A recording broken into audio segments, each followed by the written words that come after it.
ที่ปรึกษาเจ้าคณะจังหวัดลำปางอดีตเจ้าวาดวัดพระเจดีย์เสาหลังพระอารามหลวงหลวงปู่ได้ถึงแก่มรณภาพไปตั้งแต่วันที่5 กุมภาพันธ์ 2566 เวลา 4:43 นาทีณโรงพยาบาลลำปางบัดนี้ได้อาราธนาสรีระสังขารของหลวงปู่มาบำเพ็ญกุศลณศาลาสิริกัตถะประชาสรรค์วัดพระเจดีย์เสาหลังแห่งนี้และจะได้ทำพิธีรับราชทานน้ำสงฆ์ศพของหลวงปู่ในเวลา 16 นาฬิกาการจากไปในครั้งนี้ยังความเศร้าโศกเสียใจอะไรรักเกิดขึ้นแก่วงการคณะสงฆ์และศรัทธาญาติโยมทั้งหลายหลวงปู่เมื่อครั้งยังมีชีวิตอยู่ได้ดำรงตำแหน่งเจ้าคณะจังหวัดลำปางตั้งแต่ปีพ.ศ. 2553 ถึงพ.ศ. 2560 รวมระยะเวลา 8 ปีได้รับภาระธุระพระพุทธศาสนาเป็นอเนกประการบัดนี้หลวงปู่ได้ละสังขารไปมวลผู้ฆ่าตั้งหลายพระภิกษุสงฆ์สามเณรศิษยานุศิษย์ได้จัดเตรียมสถานที่และน้ำขมิ้นส้มปล่อยน้ำอบหอมเพื่อมาสู่มากระวะแด่ดวงวิญญาณของหลวงปู่ผู้ได้ถึงแก่การล่วงดับขันไปมาดแม่นว่ามวลข้าพเจ้าทั้งหลายได้ล่วงล้ำกรรมเกินพระเดชพระคุณหลวงปู่โดยกายกรรมวจีกรรมมโนกรรมสันจิตจะตั้งใจก็ดีอสันจิตจะมาตั้งใจก็ดีก็ขอดวงวิญญาณของหลวงปู่ได้โปรดยกโทษเป็นอโหสิกรรมที่ได้ล่วงล้ำกรรมเกินไปด้วยความประมาทพลาดพลั้งขอหลวงปู่ได้รับเครื่องสักการะบูชานี้และยกโทษที่ได้ล่วงล้ำกรรมเกินของหลวงปู่และเมื่อหลวงปู่ยังมีชีวิตอยู่บ่ได้ปกปักวัดวาอารามพระพุทธศาสนาจะเป็นเสนาสาธารณวัตถุอัฐบริขารต่างๆก็ขอหลวงปู่ก็ได้โปรดยกวัดวาและอัฐบริขารทั้งหลาย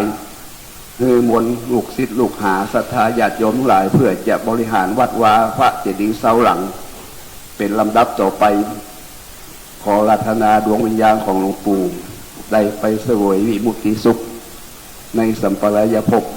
บัดนี้ผู้ฆ่าทั้งหลายก็ขอภูมิสู่มาคารวะด้วยแข่งสักการะบูชาวันตาพร้อมกันนะบัดนี้วันทามิพันเตสัพพังอาปาราตังคามาทามิพันเตมายากาตังปุญญังสามินาอนุโมสามินากาตังปุญญังไมหันทาตาภังสาธุสาธุอนุโมทามิวันทามิพันเตวาราตังคามาตาเมพันเตมายากาตังปุญญังนาดุโมติตาภาสามินากาตาปุญญังไมหังทาตาภาสาธุสาธุอนุโมทามิวันทามิพันเต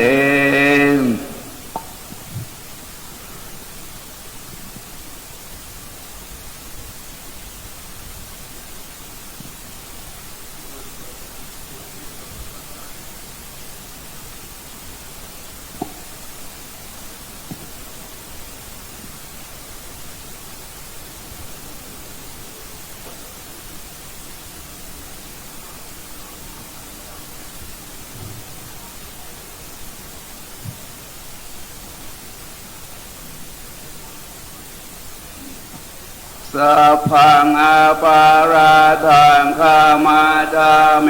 พันเตมายากาตังปุญญังสามินาอนุโมทิตาภาสามินากาตัง ไมหันตาตวาสาจุสาจุอนุโมทามิสาธุโอกาสาคามามิพันเตสาธุโอกาสาคามามิพันเตสาธุโอกาสาคามามิพันเต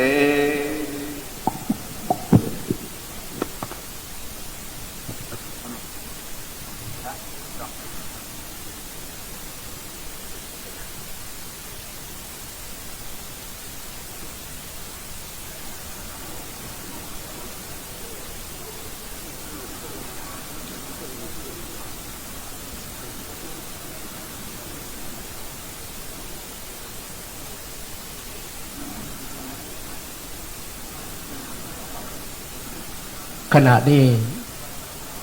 พระมหาเถระพระเถรานุเถระซึ่งประกอบด้วยพระเดชพระคุณหลวงพ่อท่านเจ้าคุณพระจินดารัตนาภรณ์เจ้าคณะจังหวัดลำปางท่านพระเดชพระคุณท่านเจ้าคุณพระวิสุทธิธรรมภิลาภรองเจ้าคณะจังหวัดลำปางหลวงพ่อพระครูอนุศาสตร์วรธรรมเจ้าคณะอำเภอเมืองลำปางหลวงพ่อพระครู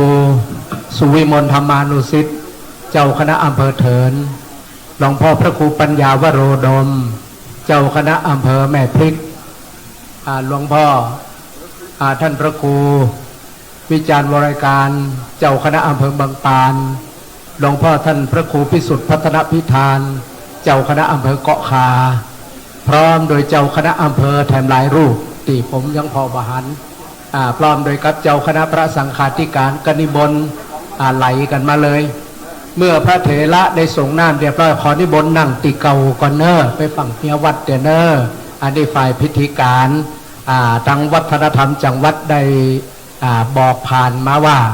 จะเฮอประสงค์องค์เจ้านั่งทุกในคณะที่ผู้ว่าราชการจังหวัดลำปางและประธานฝ่ายสงฆ์คือพระเดชพระคุณหลวงปู่ท่านเจ้าคุณพระพรหมมงคลวชิโรดมที่ปรึกษาเจ้าคณะภาคคกสมปันเจ้าพระอารามหลวงวัดจองคำอำเภองาวมาถึงก็จะได้หันความพร้อมเพรียงแห่งคณะสงฆ์จังหวัดลำปางนั่งพึบนะครับอย่างอีเป็นต้นอันนี้ก็ขอนิมนตนาบอกกล่าวกันล่วงหน้าแต่ถ้าหากว่ามีความจำเป็นก็ขอนิมนต์ท่านได้ลำแลมเอาเนาะหมู่จะว่าจะได้ภาษาบ้านเราลำแลมครับแต่ถ้าหากบ่มีภารกิจบ่มีกิจนิมนต์เป็นแต่เป็นว่าก็ขอนิมนต์อยู่เนาะเขาก็เอ็นดูหลวงปู่แต่เนอะครับโมโหจะยะอย่างใดเกิดขึ้นตั้งอยู่และกระดับไปเป็นไปตามหลักของไตรลักษณ์อนิจจังทุกขังอนัตตาหลวงปู่ได้สร้างสั่งสมบารมีโดยเฉพาะอย่างยิ่งทานบารมีศีลบารมีเนคขมะบารมีสัจจะบารมีอธิษฐานบารมีเป็นไล่สดอยู่เนอะบดียืนบังกองเนอะก่อนจะจะจาจะหันหน้าหันหลังเนอะพอออกไปออกสถาเขานะจะไปบังกองไปบังตุเจ้าเนอะเวลาตุเจ้านั่งจะไปยืนง้ำหัวเนอะมันจะไล่สดจะบังงามเนาะ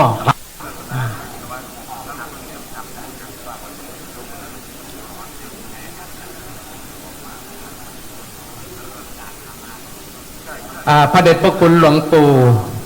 ท่านเจ้าคุณพระราชจินดานายกมีฉายาสิริธรรมโมอายุ84ปีพรรษา63วิทยาฐานะนักธรรมจันเอกพุทธศาสตร์มหาบัณฑิตกิติมศักดิ์ศึกษาศาสตร์บัณฑิตกิติมศักดิ์วัดพระเจดีย์เสาหลังตำบลตนธงชัยอำเภอเมืองลำปางจังหวัดลำปางปัจจุบันตำแหน่งหลวงปู่เป็นเจ้าอาวาสวัดพระเจดีย์เสาหลังพระอารามหลวงเป็นที่ปรึกษาเจ้าคณะจังหวัดลำปางเมื่อหลวงปู่ได้ละสังขารไปตำแหน่งเหล่านี้ก็กลายเป็นอดีตสถานะเดิมชื่อว่าคำอายนามสกุลตอนรับคนโบราณนี่ตั้งหลอบนอกนี่เวลาเปิดตั้งชื่อเพื่อจะฮือความหมายถ้าหากว่าได้ลูกคนเก้า เป็นปอจายเปิดจะตั้งว่าอายถ้าเป็นแม่หญิงนี่จะตั้งว่าเอ่ยนี่คือคนรอบนอกเขานะคนรอบนอกเขาอันนี้นี่หลวงปู่จะเป็นคนแรกของครอบครัวเลยชื่อว่าอายชื่อว่าอายแปลว่าคนเก้าบางบานบางตีก็ชื่อต้นนี่คนเก้าถ้าเป็นคนลาเนี่ยเป็นจะห้องคนสุดท้ายนี่ชื่อลาหรือบางอันก็ชื่อสร้อยอย่างอีเป็นต้นนี่คือคนโบราณเป็นตั้งชื่อหลวงพ่อได้ตั้งชื่อป่อโยมแม่ตั้งชื่อว่าคำอายนามสกุลตอนรับเกิดเมื่อวันที่2 เดือนกันยายนพุทธศักราช2480โยมป่อชื่อปลามารดาโยมแม่ชื่อว่าแม่เตียมอยู่บ้านเลขที่60หมู่ที่1ตำบลเมืองปานอำเภอเมืองปานจังหวัดลำปางหลวงปู่เข้ามาบรรพชาเป็นสามเณรน้อยเมื่อวันที่24 มีนาคมพุทธศักราช2494ก่อนเป็นเน้นนะหลวงปู่ต้องเป็นขยมมาก่อนนะคนรอบนอกเขาที่อยู่ตาม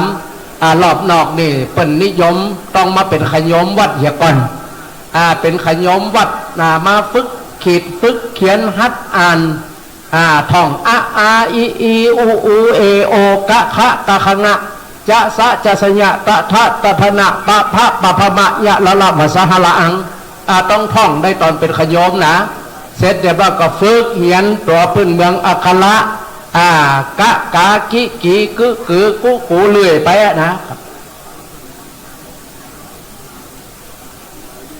ขออนุโมทนากับหลวงพ่อท่านพระครูพิพัฒน์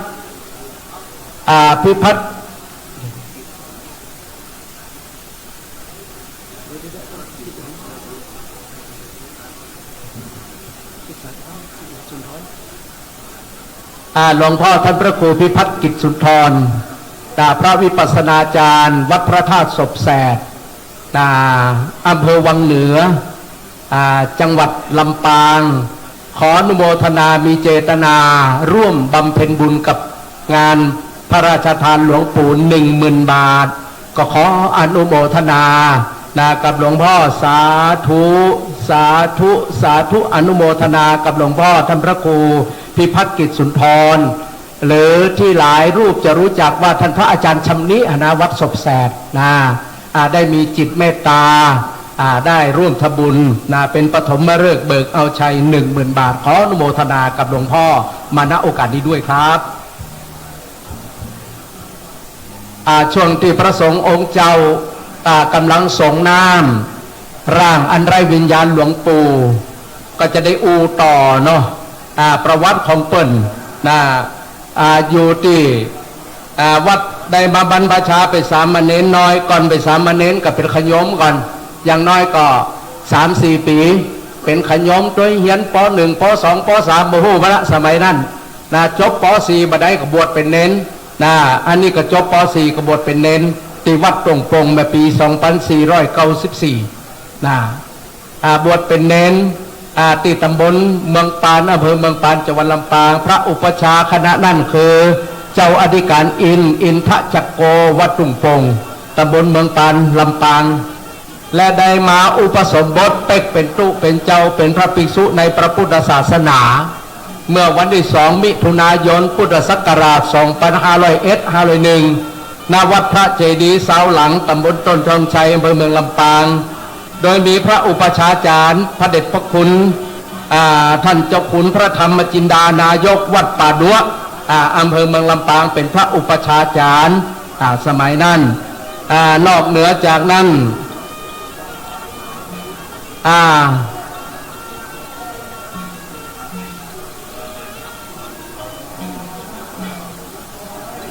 วิทยาฐานะก็คือความรู้ของหลวงปู่ตีสอบผ่านต่างๆเมื่อปี2505สอบได้นักธรรมชั้นเอกก่อนที่ได้นักธรรมชั้นเอกก็คือสอบผ่านนักธรรมชั้นตรีชั้นโทมาก่อนแต่บ่ได้ปรากฏตอนนี้ก็น่าจะปีละชั้น2505สอบได้นักธรรมเอก2504ก็น่าจะได้ทำโท2503น่าจะสอบได้นักธรรมตรีปีละชั้นหลวงปู่เฮียนเก่งเนาะมีโต๊ะมี3 ชั้นนะ ณสำนักศาสนศึกษาวัดตนธงชัยอำเภอเมืองลำปางเมื่อปี 2516 ได้สำเร็จการศึกษาประถมปีที่ 7โรงเรียนการศึกษาผู้ใหญ่จบป .7 โรงเรียนการศึกษาผู้ใหญ่นะหลวงปู่มีความวิริยะอุตสาหะเป็นพระเสขะที่ไฟเรียนไฟรู้เรียนป .7 โดยการศึกษาผู้ใหญ่ณบ้านวังหมอกแล้วก็มีความชำนาญเนี่ยความตทัคคะเนาะชำนาญเป็นพิเศษมีความหู้อ่านออกเขียนได้อักขระภาษาปื้นเมืองล้านนาแล้วก็ได้การลงอักขระแผ่นเลิกแผ่นยันต่างๆหลวงปู่จะมีความแม่นมีตทัคคะในด้านนี้นอกเหนือจากนั้นหลวงปู่ก็ยังเป็นศาลาเป็นตุเจ้าช่างตุเจ้าศาลาเป็นช่างไม้เป็นตุเจ้าช่างไม้ช่างปูนและก็วาดเขียนลายไทยนี่งามเนอะวาดเขียนนะครับงานด้านการปกครองเมื่อปี 2512 ได้เป็นเจ้าอาวาสวัดพระเจดีย์สาวหลังคณะที่ยังเป็นวัดกลางตงอยู่ของตำบลตนธงชัยเมื่อวันที่ 15 เมษายน 2512 ในปีเดียวกันนั่นเป็นเจ้าคณะตำบลตนธงเขต 1อำเภอเมืองลำปางมีวัดอยู่ในเขตการปกครองจำนวน 5 วัดเมื่อวันที่ 1 กรกฎาคม 2512 ต่อมาปี 2517 ได้สอบเป็นพระอุปชฌาจารย์เมื่อวันที่ 4 กุมภาพันธ์ 2517 ต่อมาปี 2539 เป็นผู้รักษาการแทนเจ้าคณะอำเภอเมืองลำปางปรากฏในตราตั้งวันที่ 15 พฤษภาคม 2539 ปี 2539 ปีนั้นได้เป็นผู้รักษาการแทนเจ้าอาวาสว่าพระเจดีย์สาวหลังพระอารามหลวงเมื่อวันที่ 17 กรกฎาคม 2539 ต่อมาเมื่อปี 2539 เป็นเจ้าคณะอำเภอเมืองลำปางมีตำบลอยู่ในเขตการปกครอง 33 ตำบลปรากฏในใบตาตั้งเมื่อวันที่ 15 ธันวาคม 2539 ปีพศ 2539 ปีนั้นเป็นเจ้าอาวาสวัดพระเจดีย์เสาหลังพระอารามหลวงโดยแต่งตั้งเมื่อวันที่ 28 ธันวาคม 2539 เป็นผู้ปฏิบัติหน้าที่ในตำแหน่งรองเจ้าคณะจังหวัดลำปางเมื่อวันที่ 9 ตุลาคม 2543 หลวงพ่อได้รับเมตตาจากพระมหาเถระพระผู้ใหญ่เมื่อปี 2544 คือเป็นรองเจ้าคณะจังหวัดลำปางปรากฏในตราตั้งรองจังหวัดลงวันที่ 3 สิงหาคม 2544 ต่อมาปี 2552 เป็นผู้รักษาการแทนเจ้าคณะจังหวัดลำปางปรากฏในตราตั้งเจ้าคณะจังหวัดลงเมื่อวันที่ 12 ธันวาคม 2522 ต่อมาปี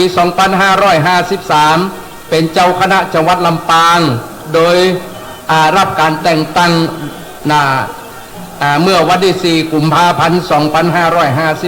2553 ได้ทำหน้าที่เป็นเจ้าคณะจังหวัดลำปางจนกระทั่งมาถึงปี 2560 หลวงปู่ก็มีอายุ 80 ปีจึงยกเป็นที่ปรึกษาเจ้าคณะจังหวัดลำปางเป็นตำแหน่งที่สูงขึ้นและหลวงปู่ก็ได้พักผ่อนบริใจในกำลังสมองในการที่จะคิดงานเพราะก็คือพักผ่อนแล้ว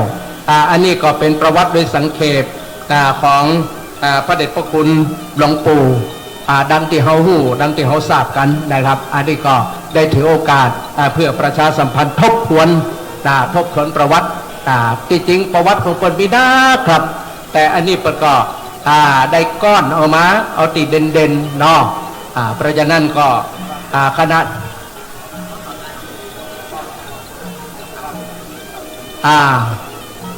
ตอนนี้อยู่ในช่วงของพระสงฆ์องค์เจ้าอยู่เนอะก็ขอนิมนต์หลวงพ่อหลวงพี่เนอะตุปีตุน้องขอนิมนต์นั่งตามอัธยาศัยจะนั่งบนอาสงหอยแข่งตามสบายก็ได้ครับเขาจะล้อถวายการต้อนรับพระเดชพระคุณหลวงปู่ พระเดชพระคุณท่านเจ้าคุณรองสมเด็จ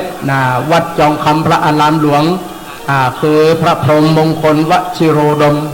ที่จะได้มีเมตตามาเป็นประธานในการส่งน้ำหลวงพระราชทานในวันนี้นะ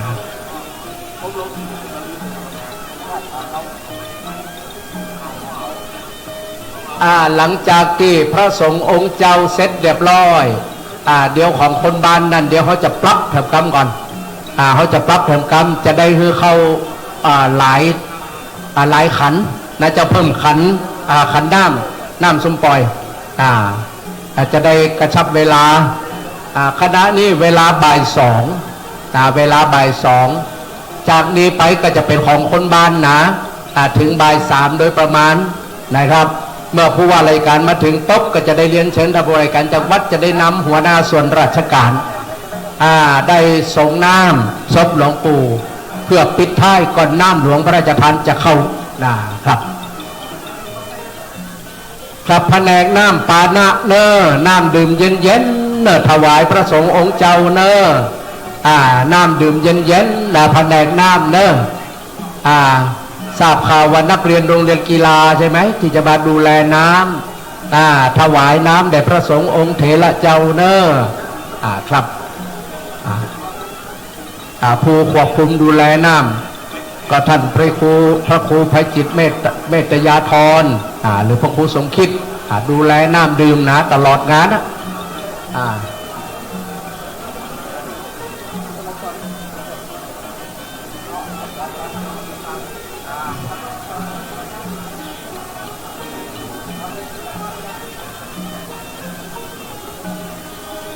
กันเดียวหลังจากครูเจ้าเสร็จเรียบร้อยก็จะได้เฮอฝ่ายพิธีการของสำนักงานวัฒนธรรมจังหวัดกลุ่มงานศพที่ได้รับพระราชทานมาปฏิบัติหน้าที่ด้วยจิตอาสาไม่ต้องเสียค่าใช้จ่ายใดๆทั้งสิ้นอันนี้น่าอนุโมทนา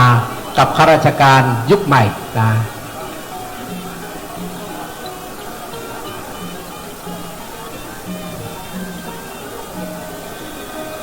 พอน้ำเนอะพอออกแม่ออกสถานเนอะพระพุทธเจ้ายังไปจิปิกเตี่ยนะก็จะล้อต้อนรับหลวงปู่ขออนุโมทนาท่านครูบาสีหมอกฟ้าจากตนบุญจังเมืองเสริม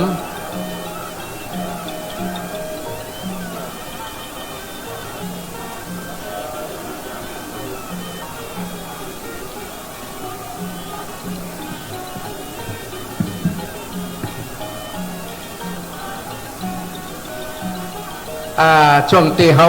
ว่างๆตอนนี้เจ้าภาพจะสวดพระอภิธรรมเนอะในแต่ละคืนคือติดต่อได้ที่คณะกรรมการได้เลยไผจะเป็นเจ้าภาพไผจะเป็นเจ้าภาพร่วมเขาจะมีการทำบุญครบรอบ7 วันการละสังขารตรงกับวันจันทร์ที่12 เดือนกุมภาพันธ์เนอะเวลา9 โมงเป็นต้นไปเวลา9 โมงเป็นต้นไปเนอะขออนุโมทน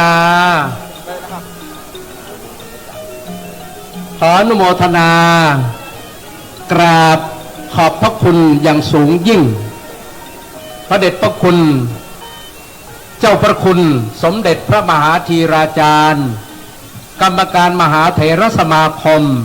เจ้าอาวาสวัดพระเชตุพนวิมลมังคารารามประธานคณะกรรมการฝ่ายสาธารณสงเคราะห์ของมหาเถรสมาคมประธานสำนักงานกำกับดูแลพระธรรมทูตไปต่างประเทศประธานกรรมการอบรมประชาชนกลางพร้อมด้วยพระครูปลัดสัมพิพัฒน์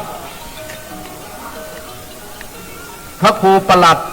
สัมพิพัฒนชีราจารย์กิตติเชษฐ์สิริวัฒโก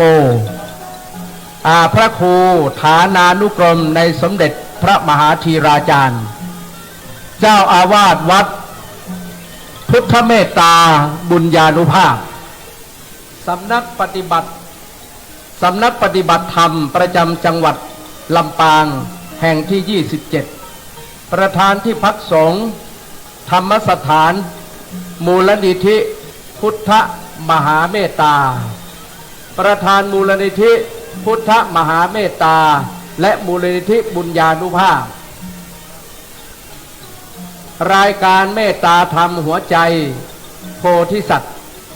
รายการBP Live นะครับหรือพระครูภาวนา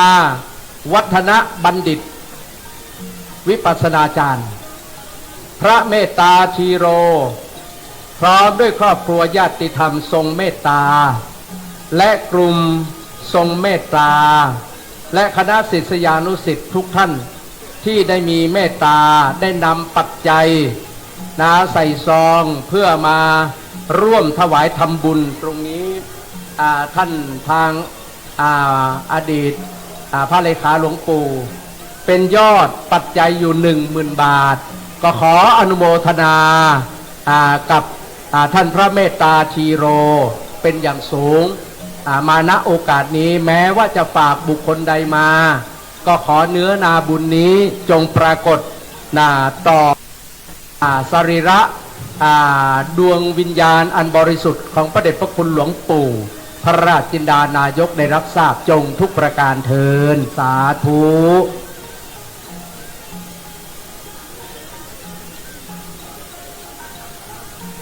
ตอนนี้เขาจะปรับของคนบ้านเนาะ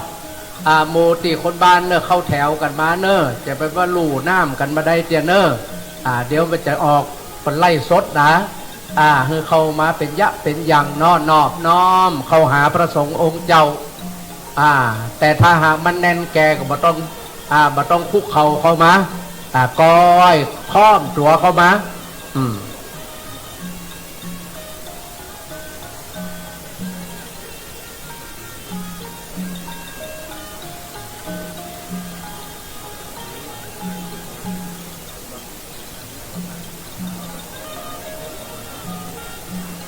หมู่เฮาติบ่ได้พอได้ไล่สดบึดกลับไปบ้าน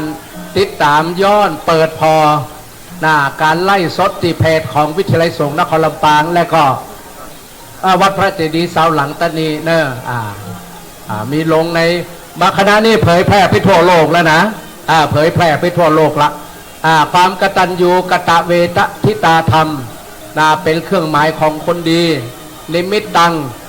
สาธุรูปานังกตัญญูกตเวทิตาความกตัญญูกตเวทิตาต่อหลวงปู่พระเดชพระคุณหลวงปู่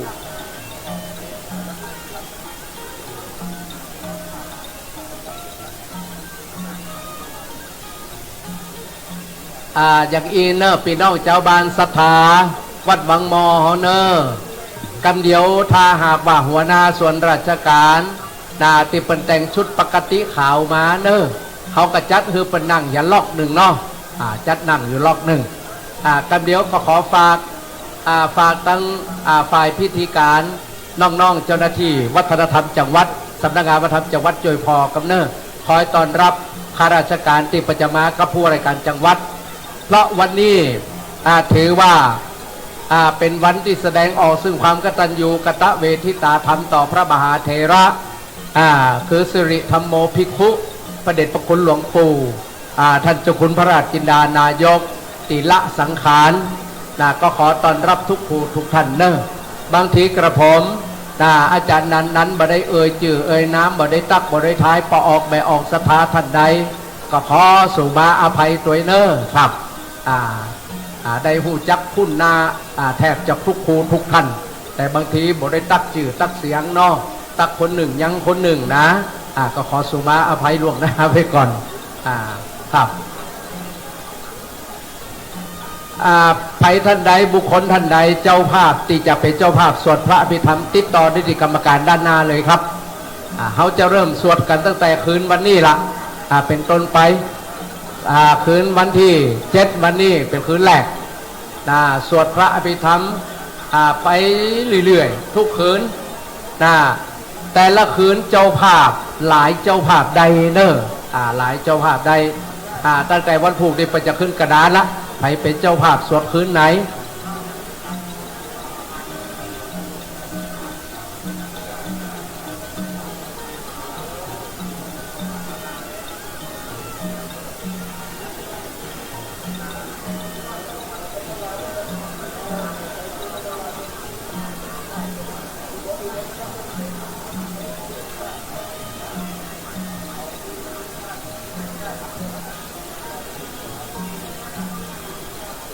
พี่น้องศรัทธาเนอะบัดเดียวเขาจะเอาลุ่มอรวยกันนะแปลงใจไหลหากันนะ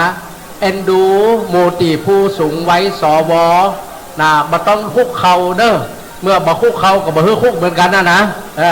ได้ถึงคนหนุ่มคนกำเฮือโค้งเอาโค้งเอาหมายความว่ามันจะว่าโค้งทำเขาลบนะปัจจัยหมายความว่ามันต้องลงเข่า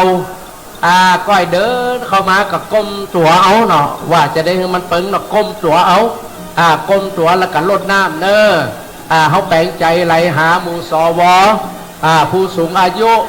เปิ่นจะดังลงเขายากถ้าลงเขายากประการที่สองจ้าสำคัญจ้าเนี่ย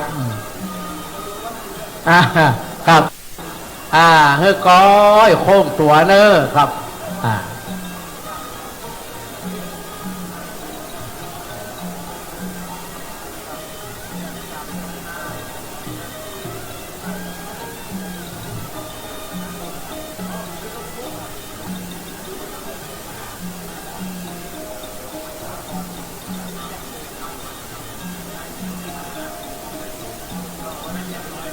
ช่วงที่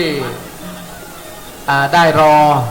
ในการส่งน้ำของคฤหัสถ์ญาติโยมก็จะขออ่านรายนามพระสงฆ์ที่จะขึ้นนั่งบนอาสงฆ์ในการสวดนะครับ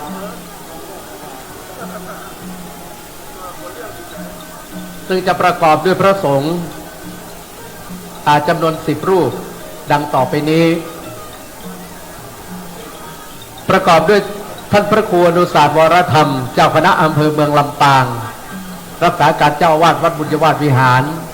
รูปที่2ท่านพระครูสุวิมลธรรมานุสิทธิ์เจ้าคณะอำเภอเถินวัดขตึกเชียงมั่นรูปที่3ท่านพระครูปัญญาวโรดมเจ้าคณะอำเภอแม่พริกวัดแม่ตังรูปที่4ท่านพระครูวินิจวรการเจ้าคณะอำเภอแจ้ห่มวัดดงนั่งคิริชัยแจ้ห่ม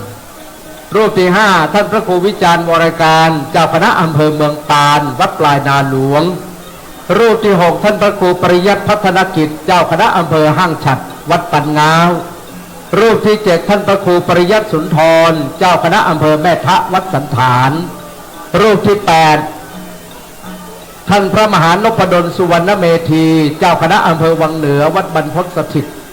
รูปที่9ท่านพระครูพิสุทธิ์พัฒนพิธานเจ้าคณะอำเภอเกาะคาวัดสลาดงลานและรูปที่10ท่านพระครูสิริรัตนโสภิตด็อกเตอร์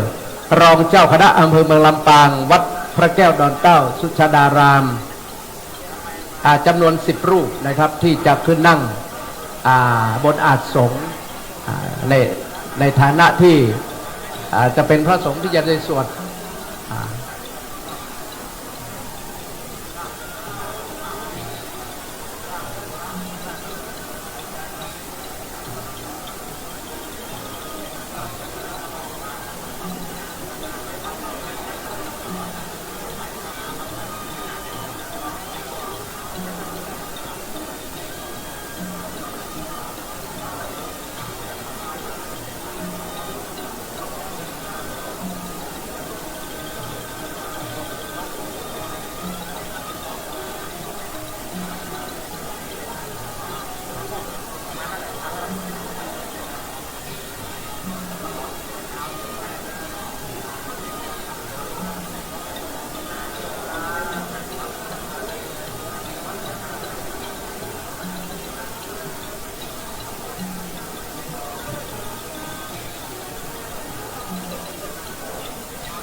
หลังจากเขาได้ตั้งศพบำเพ็ญกุศลก็จะเริ่มสวดพระอภิธรรมในเวลา19:30 นาทีหรือทุ่มเกิงโดยประมาณนะครับอันนี้ก็แจ้งฮือทราบเพราะฉะนั้นปออกแม่ออกศรัทธาจะมาฟังสวดจะมาเป็นเจ้าภาพรีบกินข้าวน้ำข้าวแรงเสร็จเรียบร้อย1 ทุ่มเนี่ยก็ต้องมาถึงละพอทุ่มเกิงเป็นก็จะเริ่มได้นะเขาจะไปโออื่นอาจมาได้ละเพราะว่าช่วงนี้มันอากาศหน้าหนาวพระสงฆ์องค์เจ้าก็จะได้ปิกไว้หน่อยเพราะฉะนั้นก็เจ้าภาพที่จะสวดพระอภิธรรมศพก็จดเอาลายหมายเอาชื่อได้ที่กรรมการด้านหน้าศาลาเนอ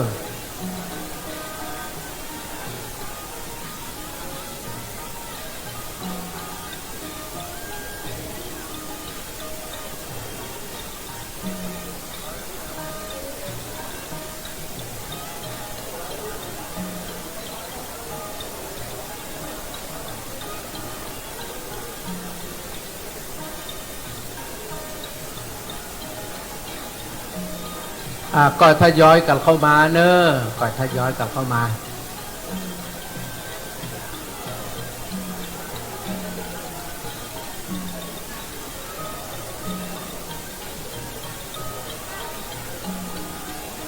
หลังจากที่พี่น้องพอออกแม่ออกศรัทธาได้เข้ามาส่งน้ำพระเดชพระคุณหลวงปู่เรียบร้อยก็หาที่นั่งเนอะเขาแป๊ดช่องไว้สักล็อกหนึ่งเนอะสำหรับข้าราชการที่ประจำมาเพราะเป็นผู้ราชการจังหวัดเกรงว่าคำเดียวเปิดมาถึงจะบ่มีที่นั่งเนาะฝ่ายที่ดูแลสถานที่ตัดดีเนอะได้ช่วยดูแลบอกกำครับ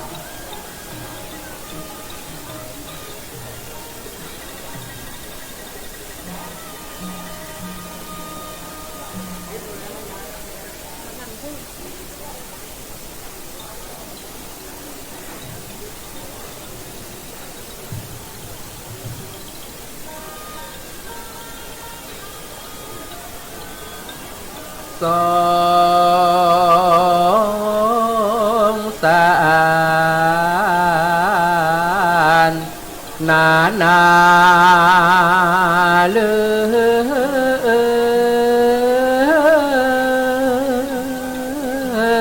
ยมันแสนจะอยากยุยากยุงเหมือนสายใหญ่แม่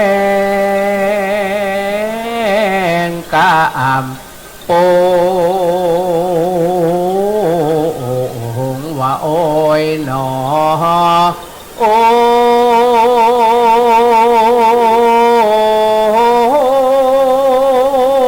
ยหนอ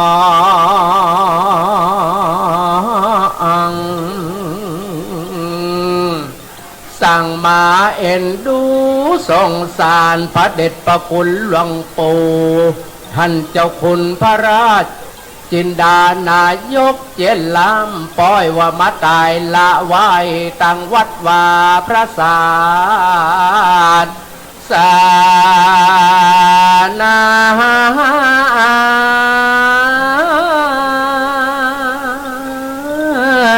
มาตายละ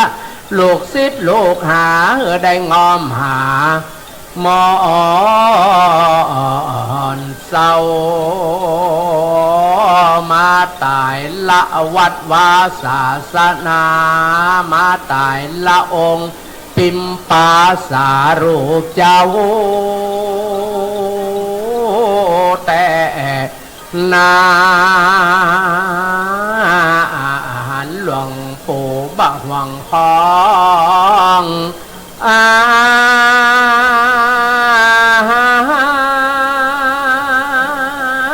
ไหล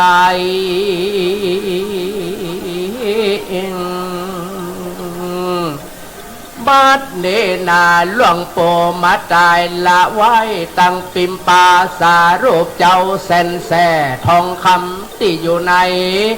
จิตในใจหลวงปู่เป้าหวังของอะไร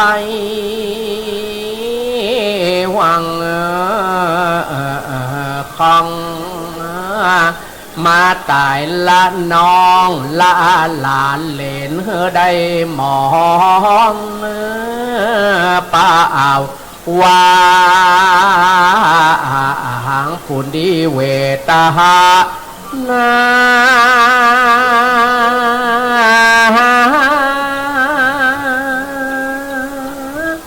น้องมาตายละยังพระเจติยาสาวหลังมาตายละโบสถ์หลังใหญ่หลังหลวงหลวงที่หลวงปู่เคยบูรณะปฏิสังขรณ์ก่อสร้างมาตายละตั้งที่อาสะไหลแต่นาหันมาตายละตั้งกุฏิหลวงปู่เคยจำวัดจำวางมาตายละปอออกแม่ออกศรัทธาหวังมอเจดีย์สาวบันสายได้มองม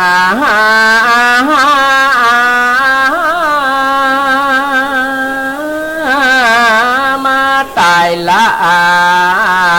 ลูกศิษย์ลูกหาหมองบอนเศร้า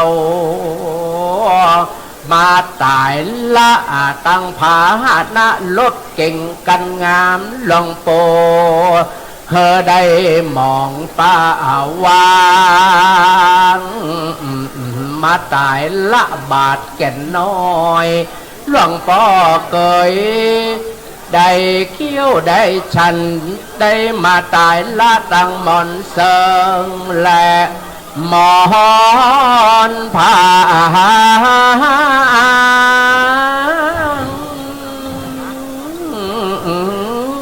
มาตายละเจติญาหลวงปู่ได้เข้าสู่พระมหาเจดีย์พระธาตุเกศแก้วจานาตาวติงสาแต่แล้วที่พระเกศแก้วจุรามานี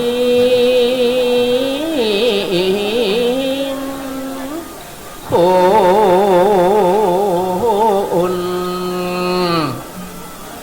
หลวงปู่ขอลาแล้วลาลูกศิษย์ลูกหาปอออกแม่ออกศรัทธาที่เคยส่งสาเขาจางหารหลวงปู่คำอ้ายขอลาแต่นานลาวัดลาวาลาโบสถ์ลาวิหารลาตั้งองค์ปิมปาสารูปเจ้าแท่นาหลวงปู่ขอลา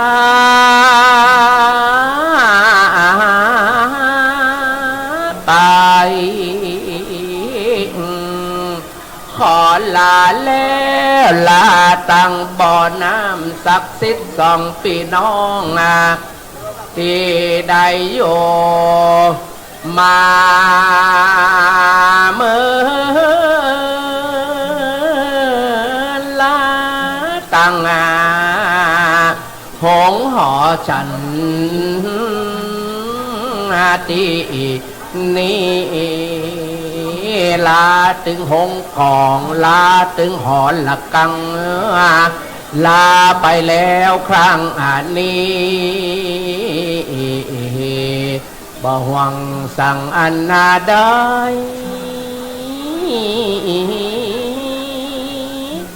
นอ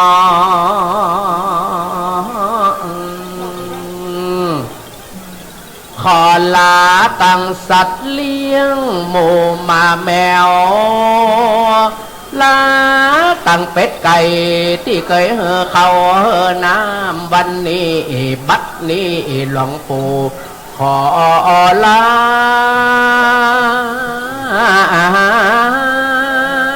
ไปอินพรหมตันตาในโลกต่างโค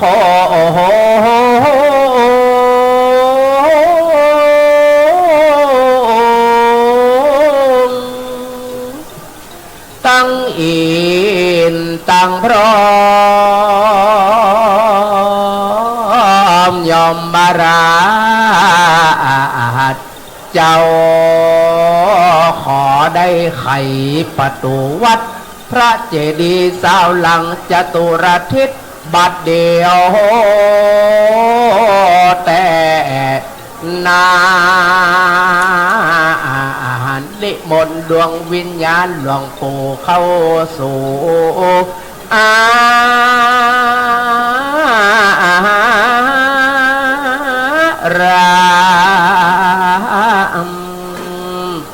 บัดนี้นากว่าดวงวิญญาณหลวงปู่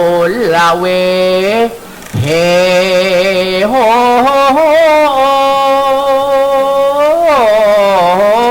ได้ขึ้นไปปลอมอยู่เมฆฟ้าปลายบนก็มาลงมาปลอมอยู่ฝุ่นดินและยางมองเมยน้ำฟ้าก็จักละไหลละไหลละลางลงจือ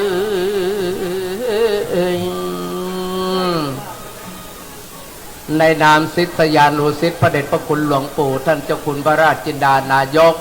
ขอต้อนรับท่านนายกธวัชชัยปินตาศรีนายกเทศมนตรีตำบลตนธงชัยพร้อมโดยท่านรองนายกประธานสภามวลสมาชิกสภาเทศบาลของตำบลตนธงชัยทุกท่านพร้อมโดยกับชมรมกำนันผู้ใหญ่บ้านของตำบลตนธงชัยขอต้อนรับท่านสจ.ร้อยตำรวจโทวิราชจันทราสมาชิกสภาองค์การบริหารส่วนจังหวัดลำปางเขตอำเภอเมืองลำปางดูแลตำบลตนธงชัยบุญนาคตุ้งฝายขอต้อนรับมาณโอกาสนี้ตลอดจนบรรดาท่านหัวหน้าส่วนราชการที่มาจากทุกภาคส่วนของจังหวัดลำปางในนามศิษยานุศิษย์ของพระเดชพระคุณหลวงปู่ก็ขอต้อนรับบรรดาญาติธรรมทั้งหลายกัลยาณมิตรกัลยาณธรรมทุกท่านมาณโอกาสนี้ด้วยเพราะพระเดชพระคุณหลวงปู่นั้นซึ่งเป็นพระมหาเถระนามว่าพระเดชพระคุณท่านเจ้าคุณพระราชจินดานายกฉายาเดิมหลวงปู่ก็คือสิริธรรมโมมีอายุได้84ปีพรรษา63พรรษาวิทยาฐานะของพระเดชพระคุณหลวงปู่สำเร็จการศึกษานักธรรมชั้นเอกได้รับพุทธศาสตร์มหาบัณฑิตกิตติมศักดิ์ศึกษาศาสตร์บัณฑิตกิตติมศักดิ์ จากสถาบันการศึกษา มหาวิทยาลัยของวัดพระเจดีย์ซาวหลังมหาวิทยาลัยซึ่งขณะนี้หลวงปู่ก็ถือว่าเป็นอดีตเจ้าอาวาสวัดพระเจดีย์ซาวหลังต้นธงชัยอำเภอเมืองลำปางจังหวัดลำปางได้ดำรงตำแหน่งเป็นที่ปรึกษาเจ้าคณะจังหวัดลำปางตามที่ประวัติโดยสังเขปของหลวงปู่นั้นสถานะเดิมชื่อว่าคำอ้ายคำอ้ายหมายถึงลูกชายคนโตของครอบครัวนามสกุลต้อนรับเกิดเมื่อวันที่2 เดือนกันยายนพุทธศักราช 2480 มีบิดาชื่อนายล่ามารดาชื่อนางเจียมณบ้านเลขที่ 60 หมู่ที่ 1 ตำบลเมืองปานอำเภอเมืองปานจังหวัดลำปางพระเดชพระคุณหลวงปู่เข้ามาบรรพชาเมื่อวันที่ 24 มีนาคม พุทธศักราช 2494 ณ วัดทุ่งโป่งตำบลเมืองปานอำเภอเมืองปานจังหวัดลำปางมีพระอุปชาคือเจ้าอธิการอินทจักโกวัดทุ่งโป่งตำบลเมืองปานอำเภอเมืองปานจังหวัดลำปางการอุปสมบทเมื่อวันที่ 2 มิถุนายน พุทธศักราช 2501 วัดพระเจดีย์ซาวหลังแห่งนี้พระอุโบสถแห่งนี้เป็นสถานที่อุปสมบทโดยมีพระอุปชาจารย์คือพระเดชพระคุณท่านเจ้าคุณพระธรรมจินดานายกอดีตเจ้าอาวาสวัดป่าดุอำเภอเมืองลำปางจังหวัดลำปาง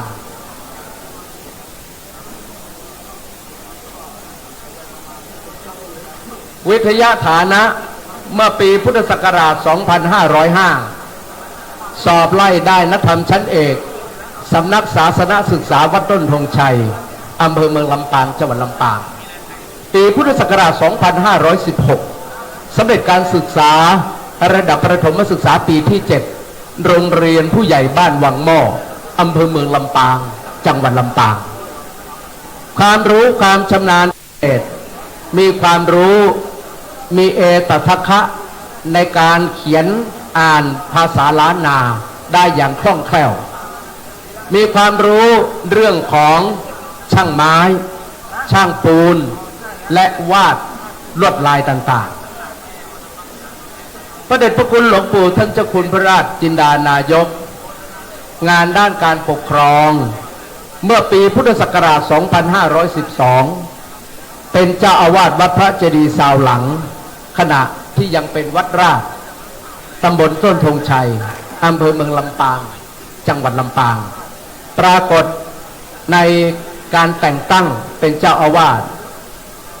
เมื่อวันที่ 15 เมษายน พุทธศักราช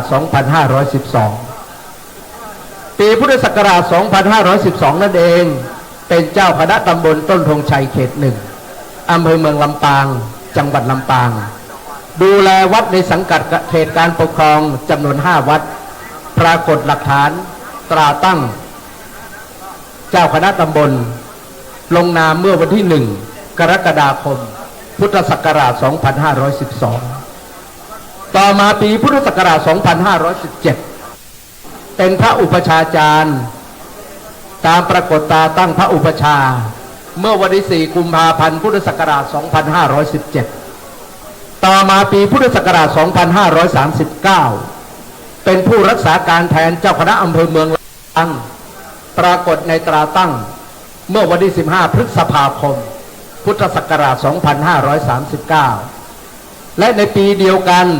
เป็นผู้รักษาการแทนเจ้าอาวาสวัดพระเจดีย์ซาวหลังพระอารามหลวงที่ได้ยกฐานะจากวัดราชเป็นพระอารามหลวงเมื่อวันที่ 17 กรกฎาคม พุทธศักราช 2539 ต่อมาปีพุทธศักราช 2539 เช่นกันแต่งตั้งได้รับแต่งตั้งเป็นเจ้าคณะอำเภอเมืองลำปางดูแลตำบลในเขตการปกครองจำนวน 33 ตำบลปรากฏในหนังสือตราตั้งเจ้าคณะอำเภอเมืองลำปางลงนามเมื่อวันที่ 15 ธันวาคม พุทธศักราช 2539 ป ปีพุทธศักราช 2539 นั่นเองได้รับแต่งตั้งเป็นเจ้าอาวาสพระเจดีย์ซาวหลังพระอารามหลวงตามตาตั้งที่ปรากฏ 28 ธันวาคม พุทธศักราช 2539 ขณะนี้เวลา 14:34 นาทีต่อมาในปีพุทธศักราช 2539 ได้รับแต่งตั้งเป็นเจ้าคณะอำเภอเมืองลำปาง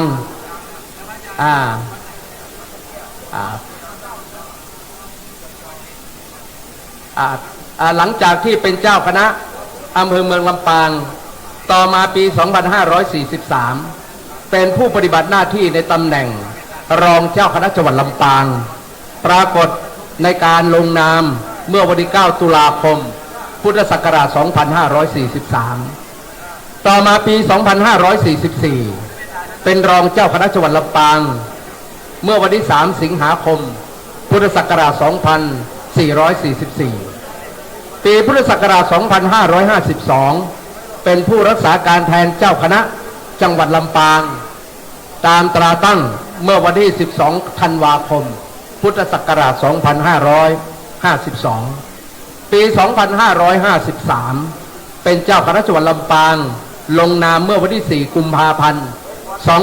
2553 ต่อมาเมื่อปี 2560 ท่านมีอายุได้ 80 ปีบริบูรณ์ได้ยกเป็นที่ปรึกษาเจ้าคณะจังหวัดลำปางนับตั้งแต่บัดนั้นเป็นต้นมา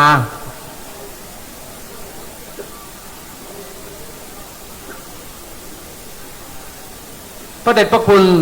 ก็ได้เป็นพระมหาเถระผู้ใหญ่เมื่อมีการบูรณะปฏิสังขรณ์พระอุโบสถ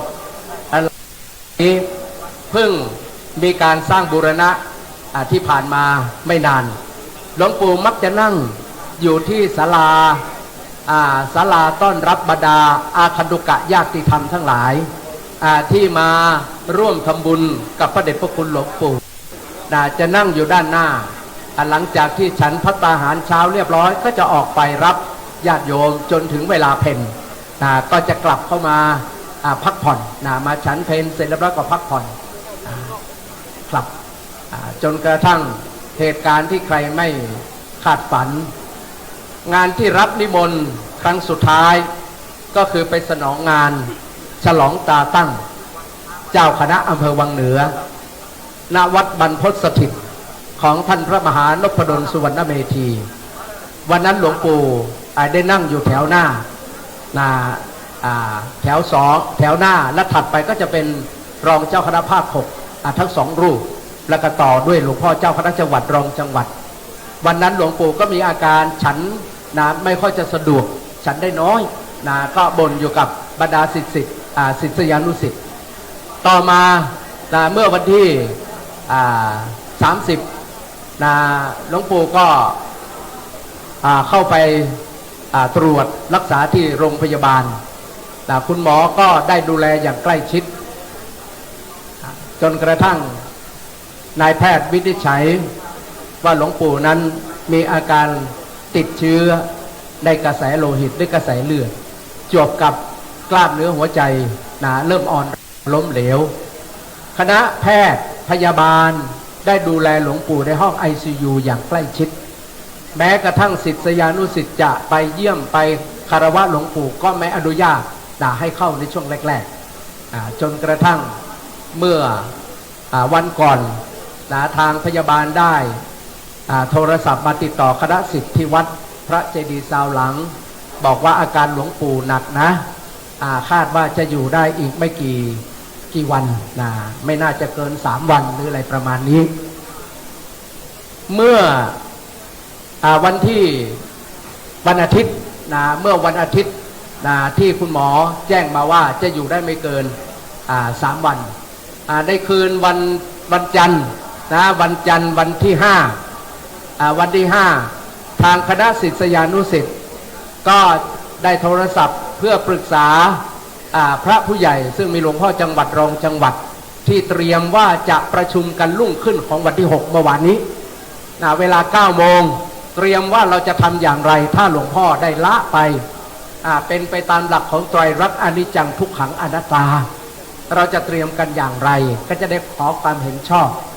จากพระผู้ใหญ่แต่พอดีเพราะเอิญว่าในวันนั้น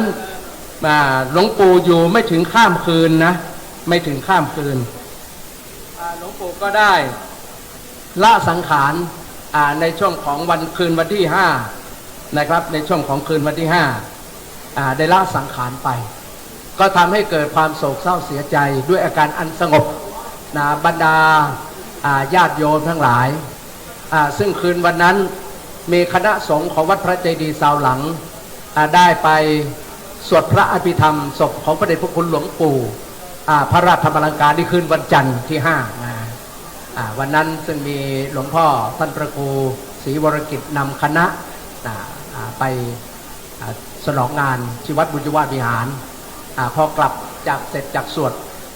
หมอพยาบาลก็แจ้งมาแล้วบอกว่าหลวงปู่ก็คงจะเหลือเวลาอีกไม่กี่นาทีนะอะไรประมาณนั้นก็ทำให้คณะสงฆ์แตกตื่นกันแล้วก็ไป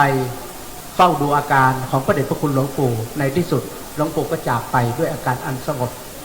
ท่านพุทธบริษัททั้งหลายทุกสิ่งทุกอย่างนั้นไม่เที่ยงแท้แน่นอนเป็นไปตามหลักของไตรลักษณ์อนิจจังทุกขังอนัตตาเพราะฉะนั้น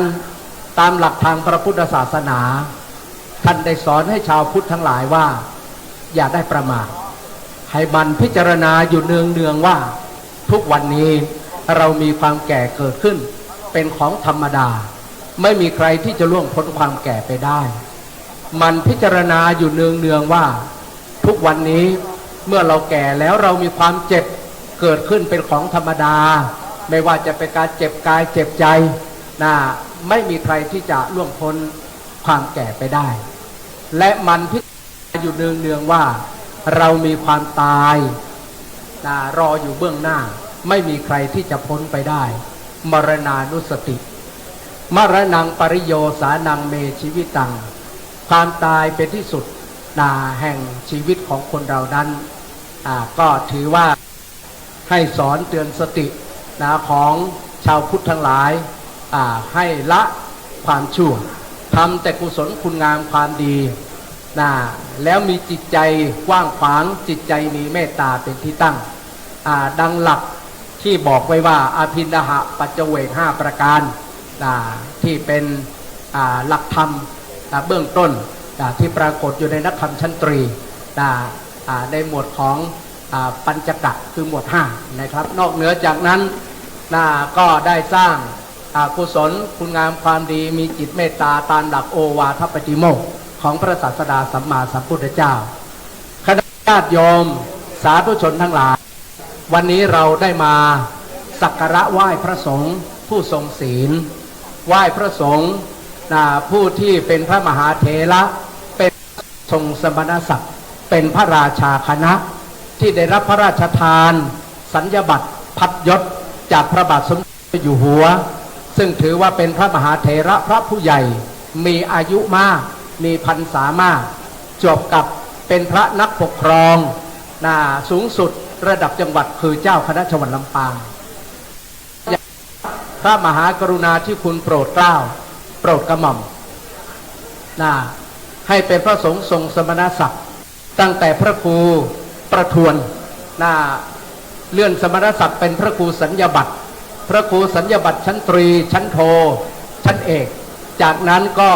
เลื่อนขึ้นเป็นพระราชาคณะชั้นสามัญในราชทินานามคือพระจินดารัตนาภรณ์เมื่อเป็นชั้นสามัญจากนั้นเลื่อนสมณศักดิ์สูงขึ้นเป็นพระราชาคณะชั้นราชปรากฏในใบตาตั้งสัญญาบัตรว่าเป็นพระราชจินดานายกเป็นพระราชาคณะชั้นราชอันนี้คือญาติโยมสาธุชนทั้งหลายเพื่อเป็นเกร็ดความรู้ให้กับบรรดาอุบาสกอุบาสิกายกเว้นพระสงฆ์องค์เจ้าผมต้องกราบอภัยที่นำมะพร้าวห้าวมาขายสวนนะครับอย่างไรสักก็ดีในวันนี้เราถือว่าใกล้ได้เวลาที่ท่านผู้ว่าราชการจังหวัดลำปางจะได้ให้เกียรติ กระผมขออนุญาตนำเรียนขั้นตอนพิธีการเมื่อประธานทั้งสองฝ่ายทั้งฝ่ายสงฆ์คือพระเดชพระคุณหลวงปู่ท่านเจ้าคุณพระพรหมมงคลวชิโรดมสมวัดคำพระอารามหลวงที่หลวงปู่ให้ความเคารพนับถือพระมหาเถระรูปนี้ที่มีพรรษามากอายุมากถึง90 กว่าจะมาเป็นประธานการพระราชทานน้ำหลวงสงศพก็เป็นที่น่ายินดีโสมนัสต่อพระมหาเถระพระผู้ใหญ่ซึ่งนำโดยหลวงพ่อเจ้าคณะจังหวัดลำปางรองจังหวัดเจ้าคณะอำเภอพระภิกษุสงฆ์ทุกรูปก็จะได้ถวายการต้อนรับเจ้าพระคุณรองสมเด็จพระเดชพระคุณท่านเจ้าคุณพระพรหมมงคลวชิโรดมส่วนประธานฝ่ายคารวะก็คือท่านผู้ว่าราชการจังหวัดลำปางท่านชัชวาลฉายบุตรจะได้ให้มีเมตตามาเป็นประธานฝ่ายคารวะในขณะที่ประธานทั้งสองฝ่ายมาถึงเรียบร้อยก็จะเป็นช่วงที่ก่อนเจ้าหน้าที่จะได้อัญเชิญน้ำหลวงพระราชทานเข้าถึงบริเวณวัดก็จะอนุญาตเรียนเชิญท่านผู้ว่าราชการจังหวัดลำปางได้ส่งน้ำศพของหลวงปู่ให้เรียบร้อยก่อนนั้นก็จะมีการจุดธูปเทียนพระประจำวันเกิดและก็จุดธูปเทียนเครื่องทองน้อยจากนั้นท่านผู้ว่าราชการจังหวัดก็จะได้ส่งน้ำเมื่อส่งน้ำทั่วไปเรียบร้อยแล้วก็จะรอน้ำหลวงก็ขอต้อนรับท่านสจ.พิสุทธิ์จันทรสุรินทร์อดีตสมาชิกสภาจังหวัดจังหวัดลำปางของอำเภอแม่เมาะซึ่งในนามตัวแทนของครอบครัวจันทรสุรินทร์นะครับ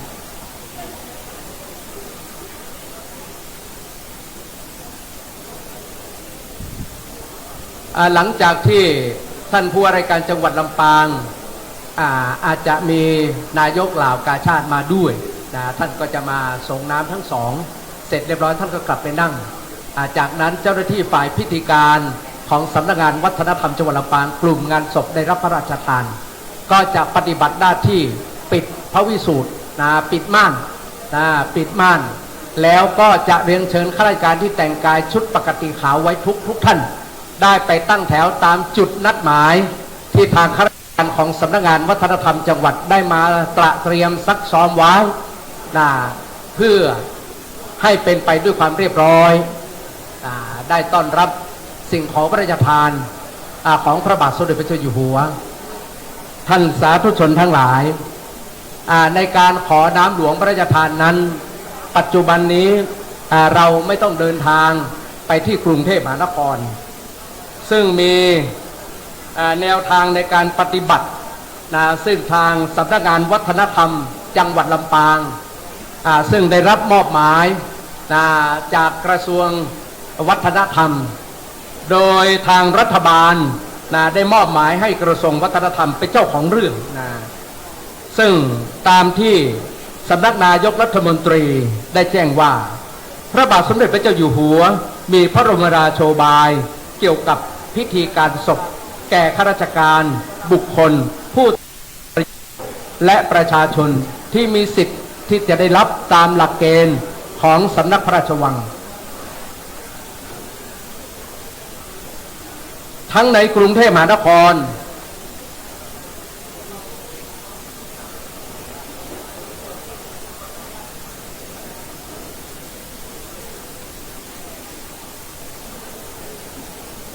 ถวายการต้อนรับเจ้าคณะพระสังฆาธิการที่ได้มาถึงก็ขอนิมนต์ได้ส่งน้ำครับขอถวายการต้อนรับพระเดชพระคุณท่านเจ้าคุณพระประสิทธิ์ศรีละคุณเจ้าคณะจังหวัดตากวัดโคกพลู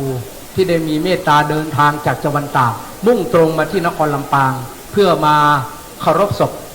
ด้วยการส่งน้ำคารวะแด่พระมหาเถระสิริธรรมโมภิกขุหรือพระราชจินดานายกขอถวายการต้อนรับและขอนิมนต์หลวงพ่อได้หาที่นั่งครับซึ่งมีฝ่ายสถานที่ ได้จัดเตรียมไว้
ขอประชาสัมพันธ์สำหรับอุบาสกอุบาสิกา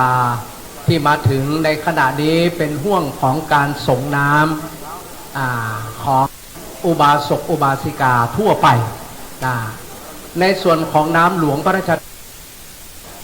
นจะอัญเชิญเข้าสู่ในบริเวณพิธีต่อเมื่อประธานฝ่ายสงฆ์พระเดชพระคุณท่านเจ้าคุณพระพรหมมงคลวชิโรดมมาถึงเรียบร้อยประธานฝ่ายคารวาสนายชัชวาลฉายาบุตรผู้ว่าราชการจังหวัดลำปางมาถึงเรียบร้อยเมื่อมาถึงเรียบร้อยแล้วก็จะเชิญข้าราชการได้ไปตั้งแถวรอรับสิ่งของพระราชทานนั่นคือน้ำหลวงสงศพนะครับอันนี้ก็ทางฝ่ายพิธีการของสำนักงานวัฒนธรรมจังหวัดลำปางได้มาปฏิบัติหน้าที่เป็นเวลา2 วัน3 วันแล้วที่มาเตรียมความพร้อมก่อนที่หลวงปู่จะได้ละสังขารได้รู้ล่วงหน้าว่าทุกสิ่งทุกอย่างนั้นก็จะตามหลักของไตรลักษณ์อนิจจังทุกขังอนัตตาเกิดขึ้นตั้งอยู่และกระดับไปก็ขอต้อนรับนะครับท่าน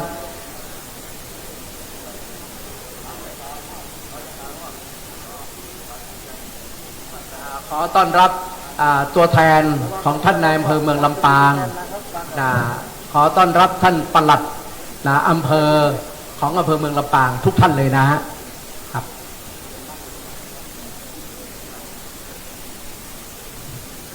เมื่อสักครู่ผมได้นำเรียนเกี่ยวกับเรื่องของพิธีการศพที่ได้รับพระราชทาน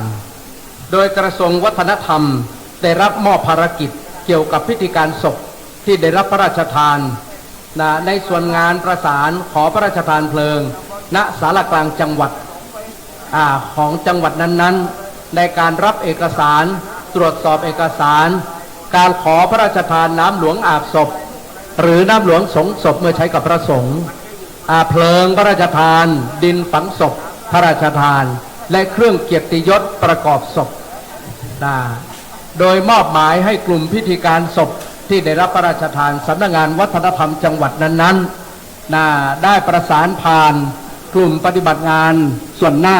ไปยังกองพระราชพิธีสำนักพระราชวังโดยตั้งแต่เวลา 8:30 นาทีถึง 16:30 นาทีไม่เว้นวันหยุดยกเว้นวันนักขัตฤกษ์และก็วันศุกร์ในการนี้กระทรวงวัฒนธรรมได้จัดตั้งหน่วยงานที่รับผิดชอบเกี่ยวกับการปฏิบัติงานพิธีการศพที่ได้รับพระราชทานตามหลักเกณฑ์สำนักพระราชวังประกอบด้วยกองพิธีการศพที่ได้รับพระราชทานกลุ่มอำนวยการพิธีการศพที่ได้รับพระราชทานกรุงเทพมหานครกลุ่มอำนวยการศพพิธีการศพที่ได้รับพระราชทาน15 กลุ่มด้วยกัน อันนี้ก็ถือว่าเป็นแนวทางในการปฏิบัตินะครับเริ่มมาตั้งแต่ปี 2562 สิ่งของพระราชทานของพระสงฆ์ทรงสมณศักดิ์ถ้าหากว่าเป็นพระสงฆ์ของหลวงปู่เป็นพระสงฆ์ทรงสมณศักดิ์เป็นเจ้าคุณถ้าหากว่าเป็นพระราชาคณะตั้งแต่ชั้นสามัญชั้นราชชั้นเทพสิ่งของที่ได้รับพระราชทานเมื่อสิ้นชีวิตหรือละสังขารได้แก่หนึ่งน้ำหลวงพระราชทานสองหีบทองทึบที่เราเห็นตั้งอยู่ขณะนี้เราเรียกว่าหีบทองทึบหีบทองทึบพระราชทานให้แก่ศพที่เป็นเจ้าคุณตั้งแต่ชั้นสามัญชั้นราชชั้นเทพถ้าหากว่าเป็นพระครูสัญญบัตรพระครูสัญญบัตรจะได้รับพระราชทานหีบเชิงชายหีบเชิงชายส่วนพระราชาคณะชั้นธรรมขึ้นไปชั้นธรรมจะได้รับพระราชทานพระราชทานชั้นธรรมน้ำหลวงและก็ไตรครองโกฏโถนะครับฉัตรเบญจาปีกองชนะอันนี้โกฏโถถ้าหากว่าเป็นพระราชทานโกฏแปดเหลี่ยมพระราชทานให้แก่ผู้ที่ได้รับพระราชทานเครื่องราชอิสริยาภรณ์มปชคือมหาปรมาภรณ์ช้างเผือกและก็พระราชาคณะชั้นเจ้าคณะรองหิรัญญบัตรอันนี้จะได้รับพระราชทานโกฏแปดเหลี่ยมอันนี้ก็ตามแนวทางปฏิบัติของการขอพระราชทานเกี่ยวกับพิธีการศพของสำนักปลัดกระทรวงวัฒนธรรมของกองพิธีการศพที่ได้รับพระราชทานกระผมได้อนุญาตได้มาอ่านให้กับพุทธบริษัททั้งหลายได้รับทราบนะครับเพื่อเป็นเกร็ดความรู้ให้แก่ญาติโยมสาธุชนทั้งหลายในการขอพระราชทานเพลิงศพขอพระราชทานน้ำหลวงอาบศพขอพระราชทานดินฝังศพจะแบ่งเป็นสองประเภทที่หนึ่งเราเรียกว่ากรณีปกติบุคคลที่จะได้รับพระราชทานเพลิงศพกรณีปกติประกอบด้วยหนึ่งพระสงฆ์ทรงสมณศักดิ์ตั้งแต่ชั้นพระครูสัญญบัตรขึ้นไปพระภิกษุสามเณรปริยนธรรม9ประโยคสองพระราชวงศ์ตั้งแต่ชั้นหม่อมเจ้าขึ้นไปสามข้าราชการพลเรือนตั้งแต่ระดับ3ขึ้นไปหรือข้าราชการตามระบบจำแนกประเภทตำแหน่งประเภททั่วไประดับปฏิบัติงานรับราชการ2 ปีขึ้นไปตำแหน่งประเภทวิชาการระดับปฏิบัติการข้าราชการฝ่ายทหารตำรวจชั้นยศตั้งแต่ร้อยตรีเรือตรีเรืออากาศตรีร้อยตำรวจตรีขึ้นไป5ผู้ที่ได้รับพระราชทานเครื่องราชอิสริยาภรณ์ตั้งแต่เบญจมาธิเรกคุณาภรณ์และเบญจมาภรณ์มงกุฎไทยขึ้นไป6ผู้ที่ได้รับพระราชทานเครื่องราชอิสริยาภรณ์จุลจอมเกล้า7ประธานองคมนตรีนายกรัฐมนตรีรองนายกรัฐมนตรีประธานรัฐสภาประธานสภาผู้แทนราษฎรประธานวุฒิสภาประธานศาลฎีกาประธานองค์กรต่างๆที่กำหนดในรัฐธรรมนูญและรัฐมนตรีที่ถึงแก่กรรมในขณะดำรงตำแหน่ง8บิดามารดาของประธานองค์คมนตรีที่เสียชีวิตนายกรัฐมนตรีบิดามารดาของรองนายกรัฐมนตรีบิดามารดาของประธานรัฐสภาประธานสภาผู้แทนราษฎรขณะนี้ท่านผู้ว่าราชการจังหวัดลำปางท่านชัชวาลฉายาบุตรประธานฝ่ายคารวะเดินทางมาถึงพร้อมด้วย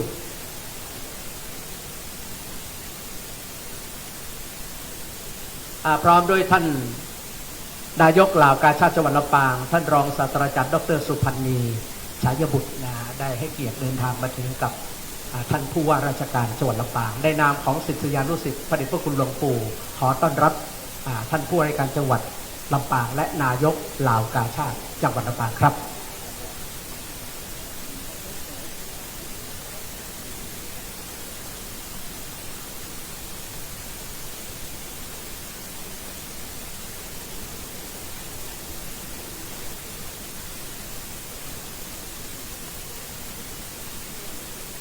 ขออนุญาตกราบเรียนเชิญท่านผู้ว่าราชการจังหวัดได้ไปที่นั่งที่เราจัดเตรียมไว้พร้อมด้วยกับท่านภรรยานะครับคือนายกเหล่ากาชาดจังหวัดลำปางครับขอต้อนรับนะฮะท่านผู้บัญชาการมณฑลทหารบกที่32ค่ายสุรศักดิ์มนตรีนะครับที่ได้เกียรติเดินทางมานะครับขอต้อนรับท่านวัฒนธรรมจังหวัดลำปางพร้อมด้วยคณะ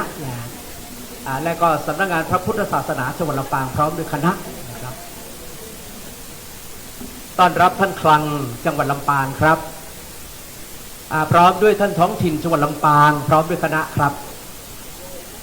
ขอต้อนรับปศุสัตว์จังหวัดลำปางซึ่งเป็นหัวหน้าส่วนราชการของจังหวัดพร้อมด้วยคณะครับต้องขอต้อนรับและต้องขอกราบขอบคุณท่านที่ได้มีโอกาสได้เสียสละเวลาราชการมาปฏิบัติหน้าที่ต่อพระสงฆ์ทรงสมณศักดิ์ซึ่งเป็นที่เคารพนับถือของพวกเราชาวนครลำปางนั่นคือพระเดชพระคุณหลวงปู่ท่านเจ้าคุณพระราชจินดานายกอายุ87 ปีพรรษา66นะครับท่านไหนที่ยังไม่ได้ส่งน้ำพระเดชพระคุณหลวงปู่นะก็ขอเรียนเชิญในช่วงนี้เลยครับ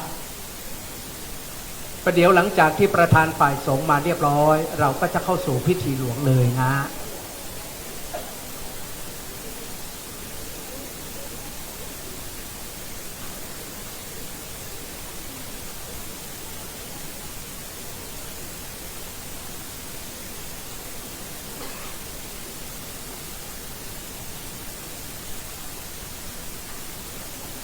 ครับขอต้อนรับท่านหัวหน้าสำนักงานจังหวัดลำปางพร้อมด้วยคณะตลอดจนท่านผู้มีเกียรติทุกกระทรวงทบวงกรมนะที่กระผมอยู่ไกลอยู่ห่างไม่สามารถที่จะมองได้นะครับต้องขอกราบอภัยถือว่าวันนี้พวกเรามาสร้างกองบุญกองกุศลด้วยใจอันบริสุทธิ์ด้วยจิตใจอันประเสริฐด้วยจิตใจอันงดงามเมื่อมีจิตใจอันงดงามจิตใจอันประเสริฐในฐานะที่เราได้ยกฐานะจิตของเรามนุษย์มนุษย์โสมนุษย์เทโวมีจิตใจเป็นเทวบุตรเทพดาทั้งหลายในวันนี้มาเพื่อที่มาสนองงานของคณะสงฆ์ของจังหวัดลำปางที่ได้สูญเสียพระมหาเถระพระผู้ใหญ่นามว่าราชทินานามพระเดชพระคุณท่านเจ้าคุณพระราชจินดาดาในคราวครั้งนี้ครับ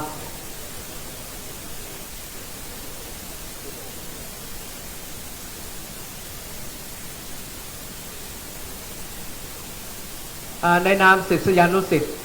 ของพระเดชพระคุณหลวงปู่ท่านเจ้าคุณพระราชจินดานายกขอต้อนรับคณะผู้บริหารคุณครูของโรงเรียนบุญยวาสวิทยาลัยทุกท่านนะที่ได้ให้เกียรติมาร่วมงานในวันนี้นะครับเพราะว่าวันนี้ต้องขอบพระคุณเป็นงานเร่งด่วนจากเมื่อวานนี้เรามีการประชุมคณะศิษยานุศิษย์ได้มอบหมายให้ทางสำนักงานพระพุทธศาสนาจังหวัดลำปางได้ไปออกหนังสือร่างหนังสือเพื่อนำเสนอผู้ว่าราชการจังหวัดลงนามเมื่อวานนี้นะครับก็ต้องขอกราบขอบพระคุณท่านผู้ว่าราชการจังหวัดลำปางที่ท่านมอบหมายให้ท่านรองผู้ว่าราชการจังหวัดลำปางได้ลงนามแล้วก็กระจายหนังสือได้ทั่วถึงนะครับก็ต้องขอกราบขอบพระคุณท่านผู้ว่าราชการจังหวัดลำปางมาณโอกาสนี้ด้วยครับนอกเหนือจากนั้นนะวันนี้ในส่วนของหัวหน้าส่วนราชการที่ได้ทยอยมาที่ได้ทราบขณะนี้ก็คือทางประชาสัมพันธ์จังหวัดลำปางพร้อมด้วยคณะครับ กระผมขออนุญาตนำเรียนขั้นตอนพิธีการนะครับหลังจากที่พร้อมแล้วก็จะได้กราบรัตนาพระเดชพระคุณหลวงปู่ท่านเจ้าคุณพระพรหมมงคลวชิโรดมที่ปรึกษาเจ้าคณะภาค 6เจ้าอาวาสวัดจองคำพระอารามหลวงอำเภองาวได้จุดธูปเทียนด้านหน้าพระพุทธรูปประจำวันเกิดของหลวงปู่จากนั้นเรียนเชิญท่านผู้ว่าราชการจังหวัดลำปางท่านชัชวาลฉายาบุตรได้จุดธูปเทียนเครื่องทองน้อยเคารพศพเบื้องต้นเสร็จเรียบร้อยจากนั้นก็จะได้ให้คณะข้าราชการที่แต่งกายชุดปกติขาวได้เตรียมต้อนรับน้ำหลวงพระราชทานเมื่อน้ำหลวงพระราชทานเข้ามาถึงในบริเวณพิธีท่านผู้มีเกียรติทั้งหลายให้นั่งอยู่ในอาการอันสงบนั่งอยู่ในอาการอันสำรวมไม่ต้องลุกยืนขึ้นเคารพสิ่งของพระราชทานตามระเบียบได้บอกไว้ว่าผู้ที่ตั้งแถวรอรับเท่านั้นที่ได้ยืนต้อนรับนอกนั้นให้นั่งอยู่ในอาการอันสงบย้ำอีกทีนะในอาการอันสงบในอาการอันสำรวมเจ้าหน้าที่จะได้อัญเชิญน้ำหลวงพระราชทานเข้ามาในบริเวณพิธีตั้งไว้ที่ด้านทิศศีรษะศพเสร็จเรียบร้อยเจ้าหน้าที่ก็จัดเตรียมดำเนินการนำม่านมาปิดเมื่อได้เวลาก็จะได้กราบรัตนาพระเดชพระคุณท่านเจ้าคุณพระพรหมมงคลวชิโรดมได้มีเมตตาในการประกอบพิธีพระราชทานน้ำหลวงสงศพของพระเดชพระคุณหลวงปู่ท่านเจ้าคุณพระราชจินดานายกเป็นขั้นตอนสุดท้ายครับ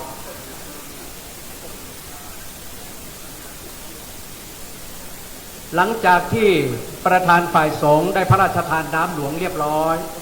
ทางฝ่ายพิธีการของสำนักงานวัฒนธรรมจังหวัดลำปางกลุ่มงานศพได้รับพระราชทานก็จะนำร่างสรีระหลวงปู่เข้าบรรจุในหีบในโลงตั้งไว้ณจุดที่จัดเตรียมไว้อย่างเหมาะสมเสร็จเรียบร้อยแล้วจากนั้นก็จะได้เริ่มประกอบพิธีทางศาสนาโดยการสวด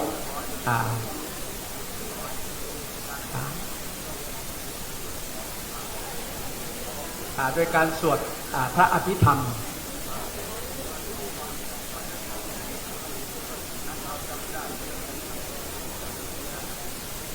ขณะนี้พระเดชพระคุณหลวงปู่ท่านเจ้าคุณพระพรหมมงคลวชิโรดมก็ใกล้จะมาถึงแล้วอักขระอาจจะคลาดเคลื่อนไปนิดต้องขอกราบอภัยนะครับตอนนี้แก้ไขอักขระเรียบร้อยแล้วพระเดชพระคุณท่านเจ้าคุณพระพรหมมงคลวชิโรดมนะครับ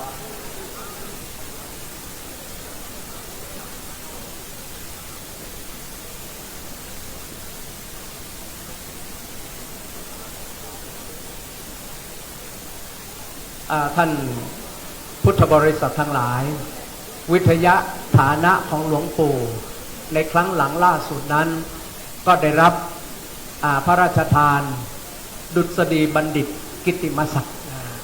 หรือด็อกเตอร์นะครับก็เป็นที่น่าภาคภูมิใจแก่บรรดาศิษยานุศิษย์ของสถาบันการศึกษา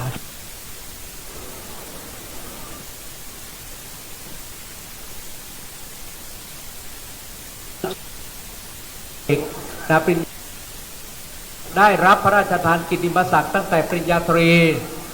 กิตติมศักดิ์ปริญญาโทกิตติมศักดิ์และปริญญาเอกกิตติมศักดิ์คำว่ากิตติมศักดิ์หลวงปู่มีคุณงามความดีไม่ต้องเรียนแต่ความรู้เกินกว่ารับพระราชทาน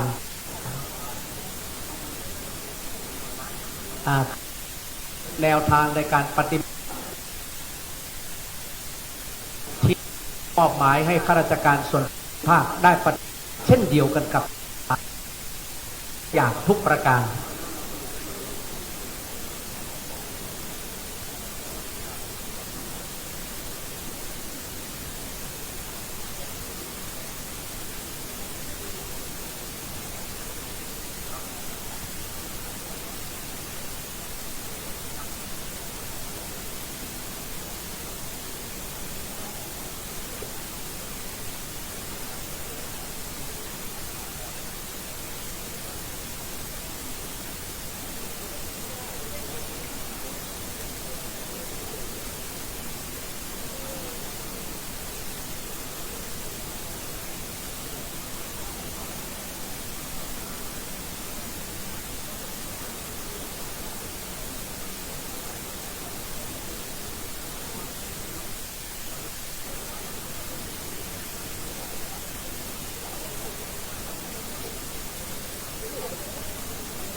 ขอรับสังฆาธิการกำลังเดินทางมาถึงช่วงนี้เป็นที่การหลวง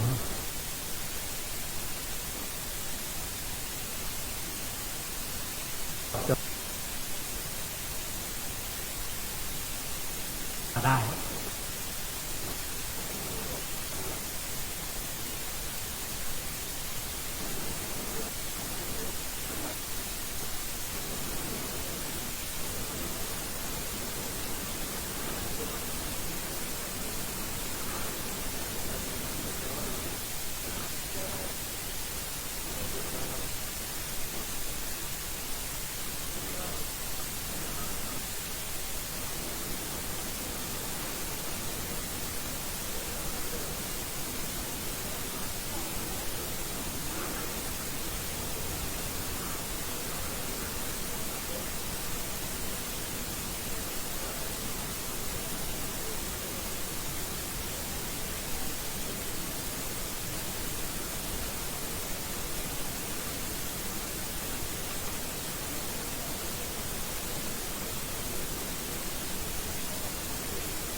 ท่านพุทธศาสนิกชนทั้งหลายขณะนี้อยู่ในช่วงของเวลาตามกำหนดการที่จะได้เริ่มประกอบพิธีในการอัญเชิญน้ำหลวงพระราชทานเข้าสู่ในพิธีก็ขออนุญาตนำเรียนสำหรับท่านอุบาสกอุบาสิกาท่านใดที่ยังส่งน้ำพระเดชพระคุณหลวงปู่ก็ขอเรียนเชิญในช่วงนี้ครับ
พระเดชพระคุณหลวงปู่ท่านเจ้าคุณพระราช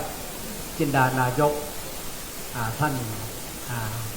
พระประจำวันเกิดท่านเกิดวันศุกร์นะครับก็จะเป็นพระพุทธรูปปางรำพึงนะเป็นพระปางประจำวันเกิดของพระเดชพระคุณหลวงปู่ครับ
ขอถวายการต้อนรับพระเดชพระคุณหลวงปู่ท่านเจ้าคุณพระพรหมมงคลวัชโรดมที่ปรึกษาเจ้าคณะภาค 6เจ้าอาวาสวัดจอมคำพระอารามหลวงอำเภองาวประธานในพิธีฝ่ายสงฆ์ได้มีเมตตาเดินทางมาถึงครับ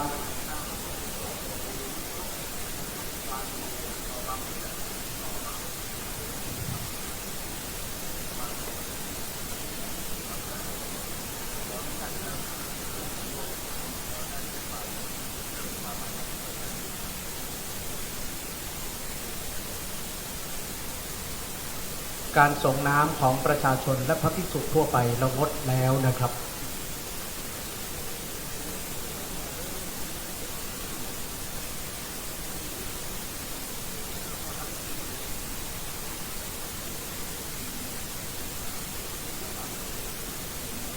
ขณะนี้พระเดชพระคุณหลวงปู่ท่านเจ้าคุณพระพรหมมงคลวัชโรดมมหาเถระจากพระอารามหลวงวัดจอมคำอำเภองาวได้มีเมตตาเดินทางมาถึงในนามคณะสงฆ์จังหวัดลำปางในนามของอุบาสกอุบาสิกาชาวจังหวัดลำปางและก็อาคันตุกะต่างจังหวัดขอถวายการต้อนรับพระเดชพระคุณหลวงปู่ท่านเจ้าคุณ พระพรหมมงคลวัชโรดมมาณโอกาสนี้ด้วยครับ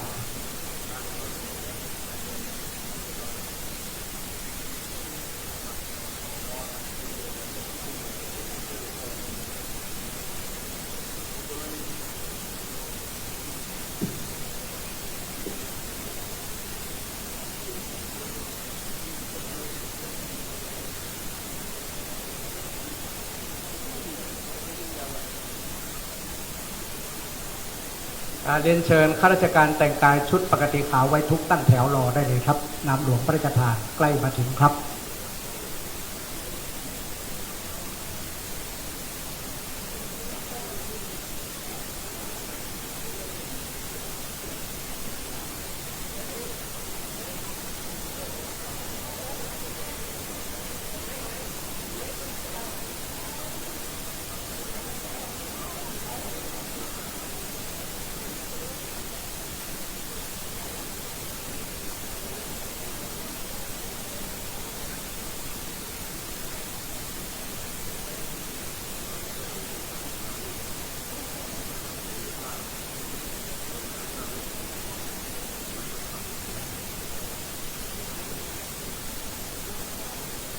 ขออนุญาต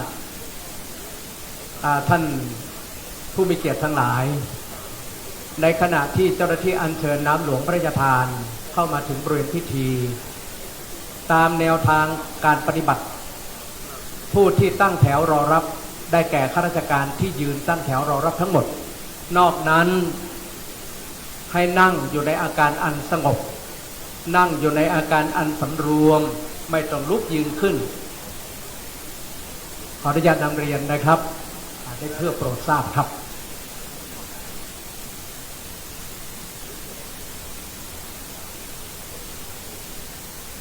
คำนิมนต์พระสงฆ์ทรงสมณศักดิ์จำนวน10 รูปขึ้นนั่งบนอาสงครับประกอบด้วยท่านพระครูอนุสาสวรธรรมเจ้าคณะอำเภอเมืองลำปางท่านพระครูสุวิมลธรรมานุสิทธิ์เจ้าคณะอำเภอเถินท่านพระครูปัญญาวโรดมเจ้าคณะอำเภอแม่พริกท่านพระครูวินิจวรการเจ้าคณะอำเภอแจ้ห่มท่านพระครูวิจารณ์วรการเจ้าคณะอำเภอเมืองปานท่านพระครูปริยัติพัฒนกิจเจ้าคณะอำเภอห้างฉัตรท่านพระครูปริยัติสุนทรเจ้าคณะอำเภอแม่ทะท่านพระมหานพดลสุวรรณเมธีเจ้าคณะอำเภอวังเหนือท่านพระครูพิสุทธิ์พัฒนพิธานเจ้าคณะอำเภอเกาะคา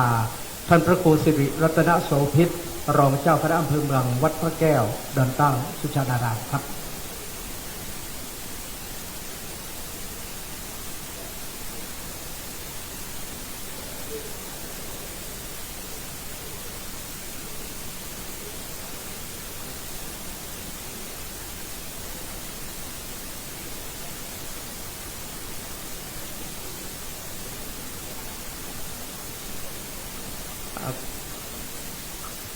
ขอนิมนต์ท่านพระครู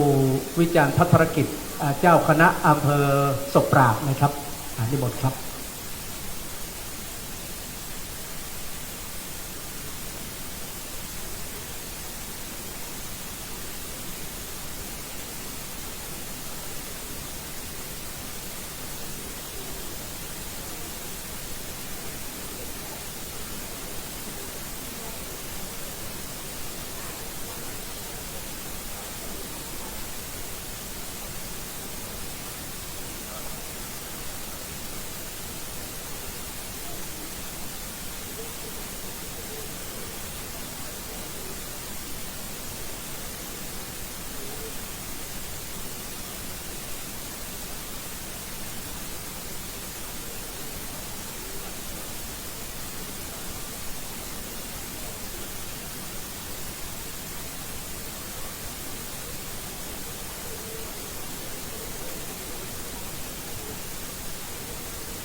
ขณะนี้เจ้าหน้าที่ได้อัญเชิญ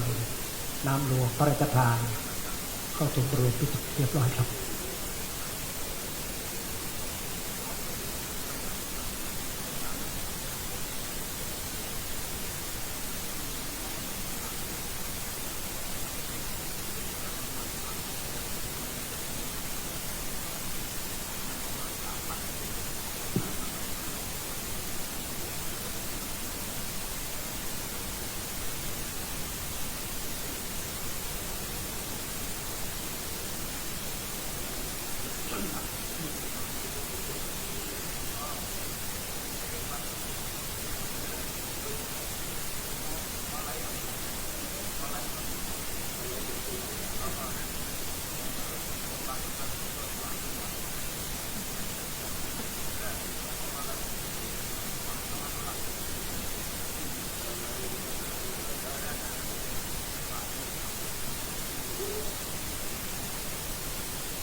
กราบนมัสการพระเดชพระคุณหลวงปู่พระเจ้าคุณพระพรหมมงคลวัชโรดมที่ปรึกษาเจ้าคณะภาค 6เจ้าอาวาสวัดจอมคำพระอารามหลวงอำเภองาวประธานฝ่ายสงฆ์ที่เคารพอย่างสูงยิ่งกราบเรียนนายชัชวาลฉายบุตรผู้ว่าราชการจังหวัดลำปางประธานในพิธีฝ่ายคฤหัสถ์ที่เคารพลำดับต่อจากนี้ไปกราบพัฒนาพระเดชพระคุณหลวงปู่ท่านเจ้าคุณพระพรหมมงคลวัชโรดมได้จุดธูปเทียนด้านหน้าพระพุทธรูปประจำวันเกิดของพระเดชพระคุณหลวงปู่ท่านเจ้าคุณพระราชจินดานายกนิมนต์ครับ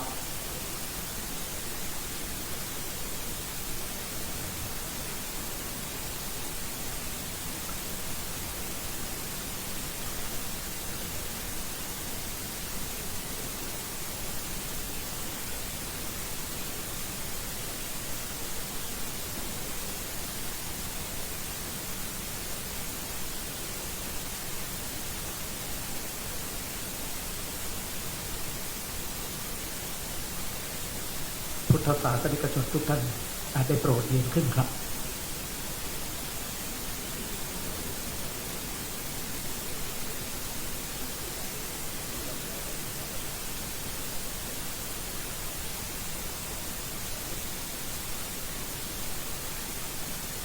ลำดับต่อไปเรียนเชิญนายชัชวาลฉายบุตรผู้ว่าราชการจังหวัดลำปางได้จุดธูปเทียนครึ่งทองน้อยเคารพศพพระเดชพระคุณหลวงปู่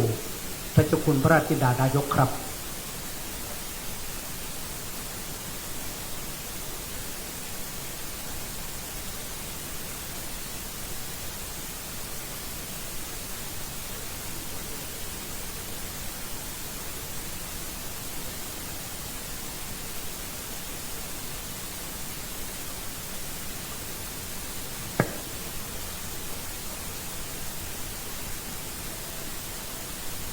ทุกท่านยังไม่นั่งนะครับก็ขอ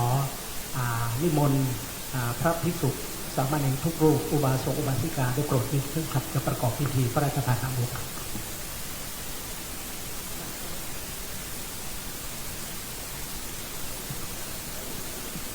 เรียนเชิญทุกท่านได้นั่งลงก่อนนะครับ เดี๋ยวจะนิมนต์ใหม่นะครับกำกับโดยทางฝ่ายพิธีการต้องขออภัยท่านผู้มีเกียรติครับ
ได้โปรดยืนขึ้นครับ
นั่งลงได้ครับ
ลำดับต่อจากนี้ไป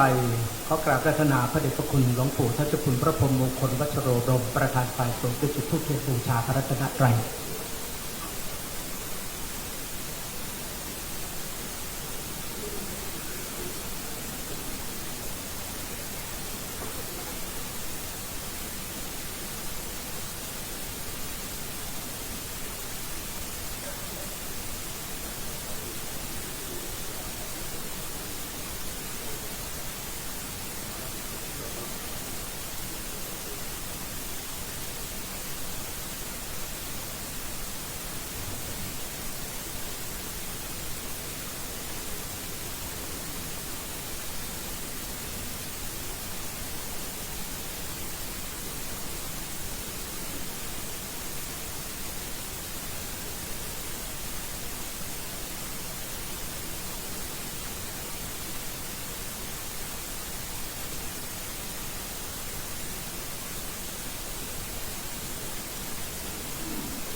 นะโมตัสสะภะคะวะโต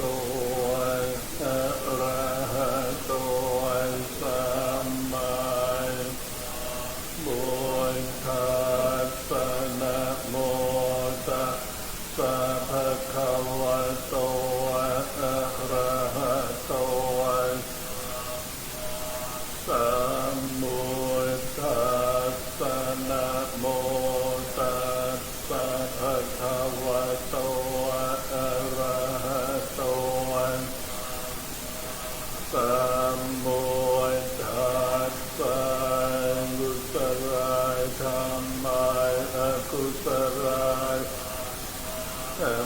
ยกตาธรรมสุขายเวทนายสัมมโยตาธรรมทุกขายะสัมมโยตาธรรมทุกขมสุขายเวทนายสัมมโยมาวิปากาธรรมวิภากธรรมธรรมเนววิปากนวิปากธรรมธรรมอุปาทินอุปาทานิยธรรมอนุปาทินนิยธรรมอนุปาทินานุปาทานิยธรรมสังกิเลสสังกิเลสมาสังกิเลสสังกิเลสิตาธรรมสังกิเลสสิกายธรรมสวิตากสวิจาราธรรมอวิตากวิจารมาตาอวิตากาวิจาราธรรมปิติสหคตาธรรมสุขสหคตาอุเปกขาสหคตาธรรมทัสสะเนนะปะหาตาภายภาวนายปะหาตาปะธรรมเนวทัสสะเนนะภาวนายตาภายธรรมทัสสะเนนะปะหาตาปะเหตุกาธรรมภาวนายตาภะเหตุกาธรรมเนวทัสสะเนนะภาวนายสุกาธรรมอาจยคามิโนธรรมปัจจยคามิโนธรรมเนวามิโนนาปัจจยคามิโนธรรมเสกขาธรรมเสกขาธรรมเนวเสกเสกขาธรรมปริตตาธรรมมหคตาธรรมอัปปมานาปริตตาลัมมนาธรรมมหคตารัมมนาธรรมอัปปมานา มนาธรรมานาธรรมามัชฌิมาธรรมาปณิตาธรรมามิจฉาปนิยตาสัมมาสนิยตาธรรมาอนิยตาธรรมามัตตารัมมนาธรรมามัตถเหตุมาคายที่ปฏิโนธรรมาอุปันนาธรรมาอนุปันนาธรรมาอุปาทิโน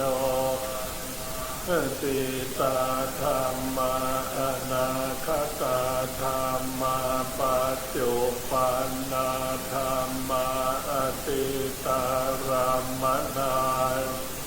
อนาคตารัมมนาธรรมาปัจจุปันนา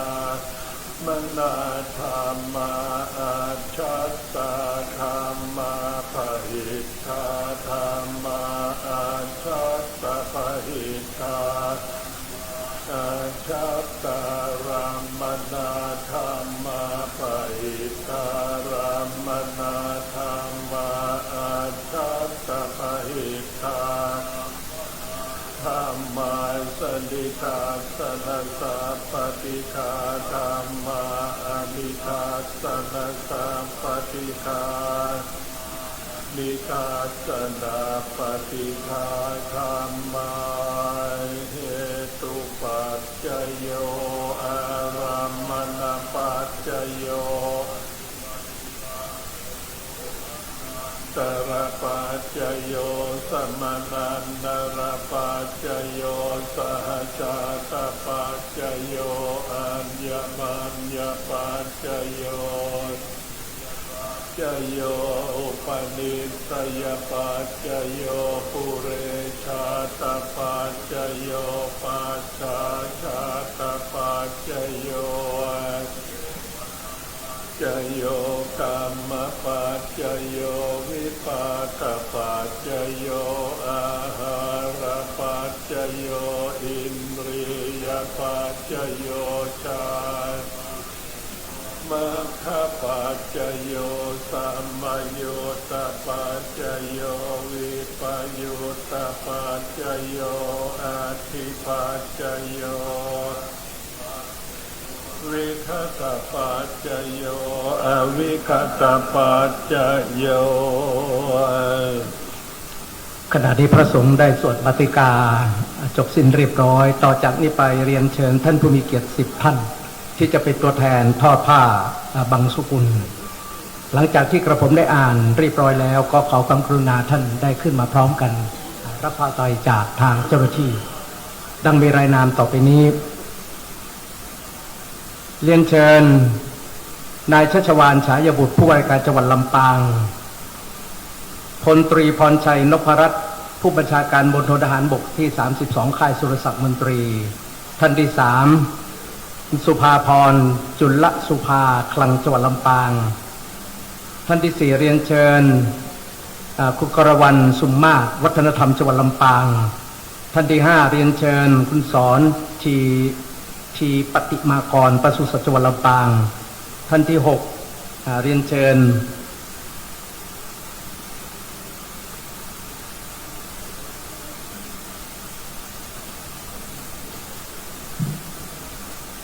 เรียนเชิญ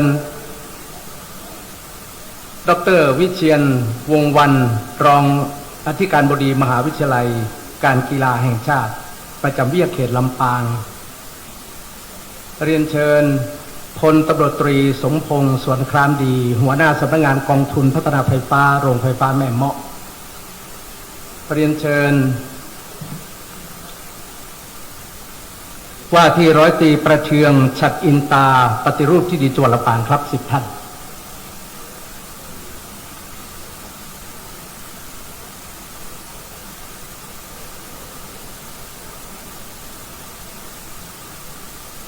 ท่านวิทยวัฒน์นะฮะ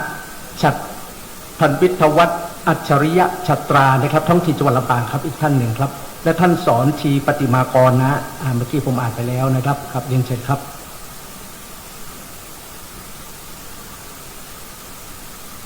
ท่านดร.สมเจตรอดนารายผู้อำนวยการโรงเรียนกีฬาจังหวัดลำปางครับรวม10 ท่าน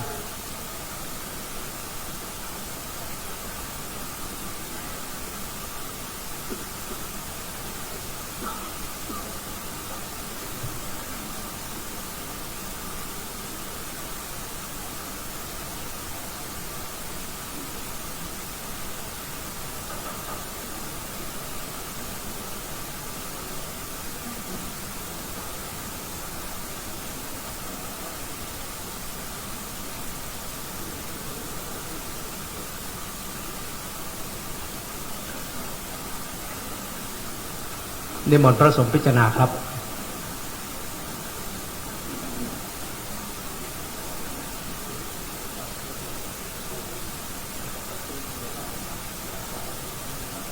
นิจจาวัฏสังขาราอุปาทวยธรรมิโนอุปัชฌิตวานิรุจจันติเตสังโฆปัสสโมสุโข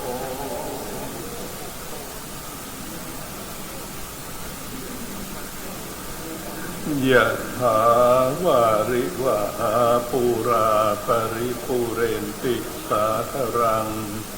เอวะเมวะอิโตทินังเปตานังอุปกัปปติอิชิตังบัตถิตังตุมหังคิปะเมวะสมิจจตุสัพเพปูเรนตุสังกปาจันโดปันโสยะถา มณิโชติระโสยะถาโยวิวาชันตุสัพพะโรโคสัตถุมาเตมวัตตวันนารายโยสุขินิคายภวะอภิวาทนาสิริสนิจังมุทธาปจายตารโรธรรมาวัฏฐานติอายุวันโนสุขังภะรังทายสิเมอากาสิเมยาติเมจะเมเปตานังนาคินังนาชาปุเพกตมนุสสรังนาหิลุนโสโกวายาวันยาปริเทวนานาตันเปตานามัตเอวันติทันดิยาตโยอายัญจะโคนาทินายสุปฏิติตานิคาราตันหิตายาสัทธาปะกาปฏิโสยติธรรมโมจะอายังนิทัสสิโตเปตานะปูชาอุราราภรัญจะภิกขุนะมโนปทินังปุญญังบัสสุตังนาปะกะอันติภวตุสัพพมังรังตุสามเนวตาสัพพพุทธานุภาเวนัสทธาโสติ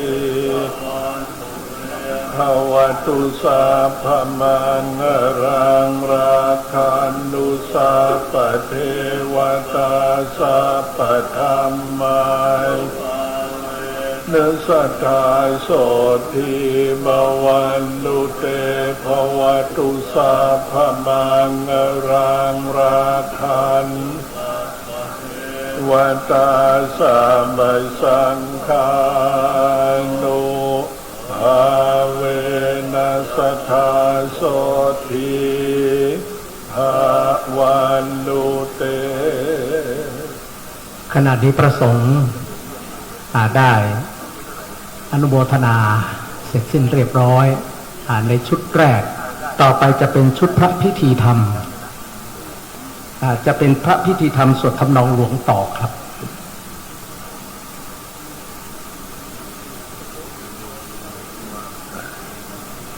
ขออนุโมทนากราบขอบพระคุณพระสงฆ์ทรงสมณศักดิ์10 รูปที่ได้มีเมตตาในการสวดปฏิกาเสร็จสิ้นเรียบร้อยมาณโอกาสนี้ด้วยครับ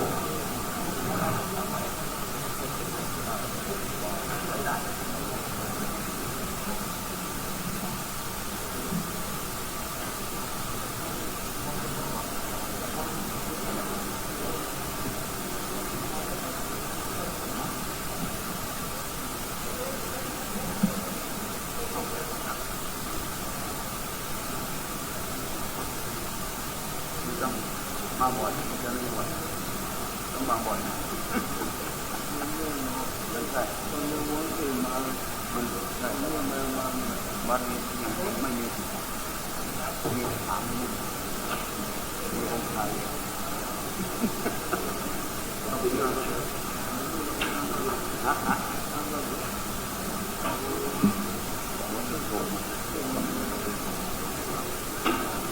แล้วจะมีอะไรมันโคกโคนั่นจังหวัด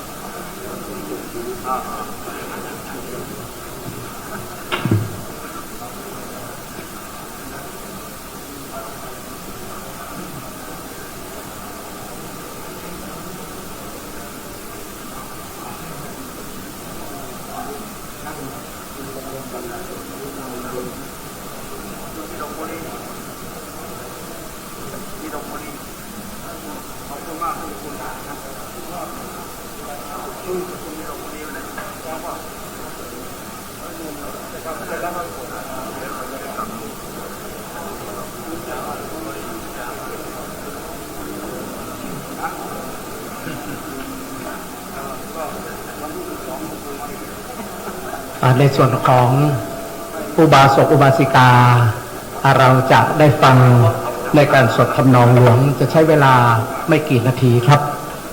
ในส่วนของพระสงฆ์พระเถรานุเถระก็ขออนุโมทนากราบขอบพระคุณทุกรูปมาณโอกาสนี้ด้วยในส่วนของหลวงพ่อ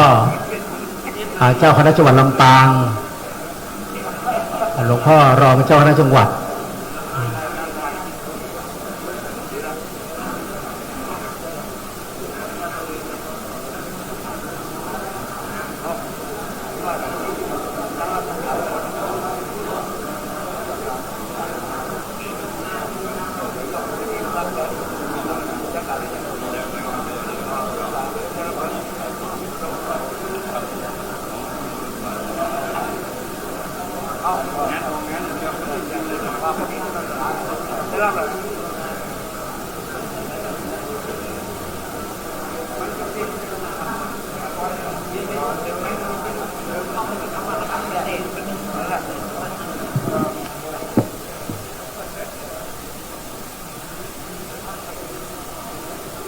ต่อจากนี้ไปนะครับก็จะเป็นพระสงฆ์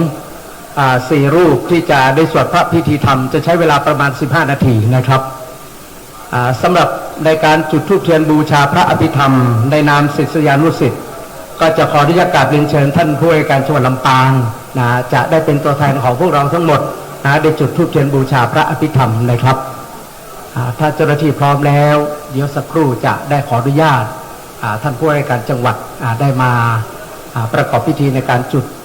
ธูปเทียนบูชาพระอภิธรรมครับ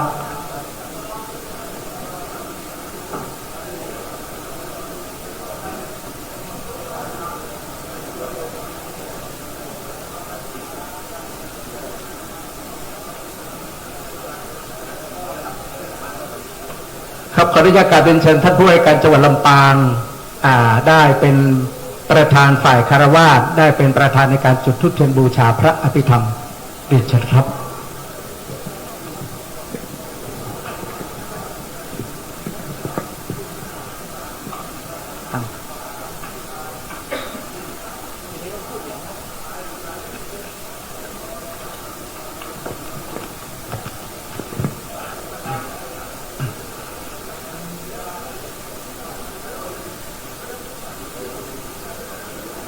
นะ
ธร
รม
กา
กราบเรียนเชิญนายชัชวาลฉายบุตรผู้ว่าราชการจังหวัดลำปางได้ทอดผ้าไตรจำนวน4ไตรเรียนเชิญครับ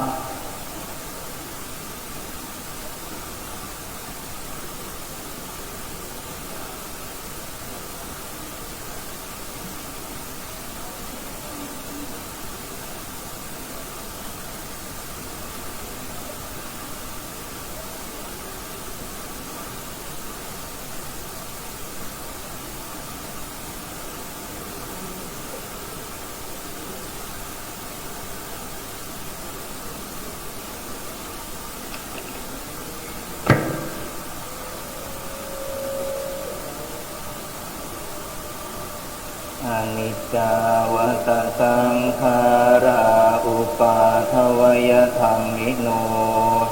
อุปัชชิตวานิรุชชันติเตสัมอุปสมโมสุโภ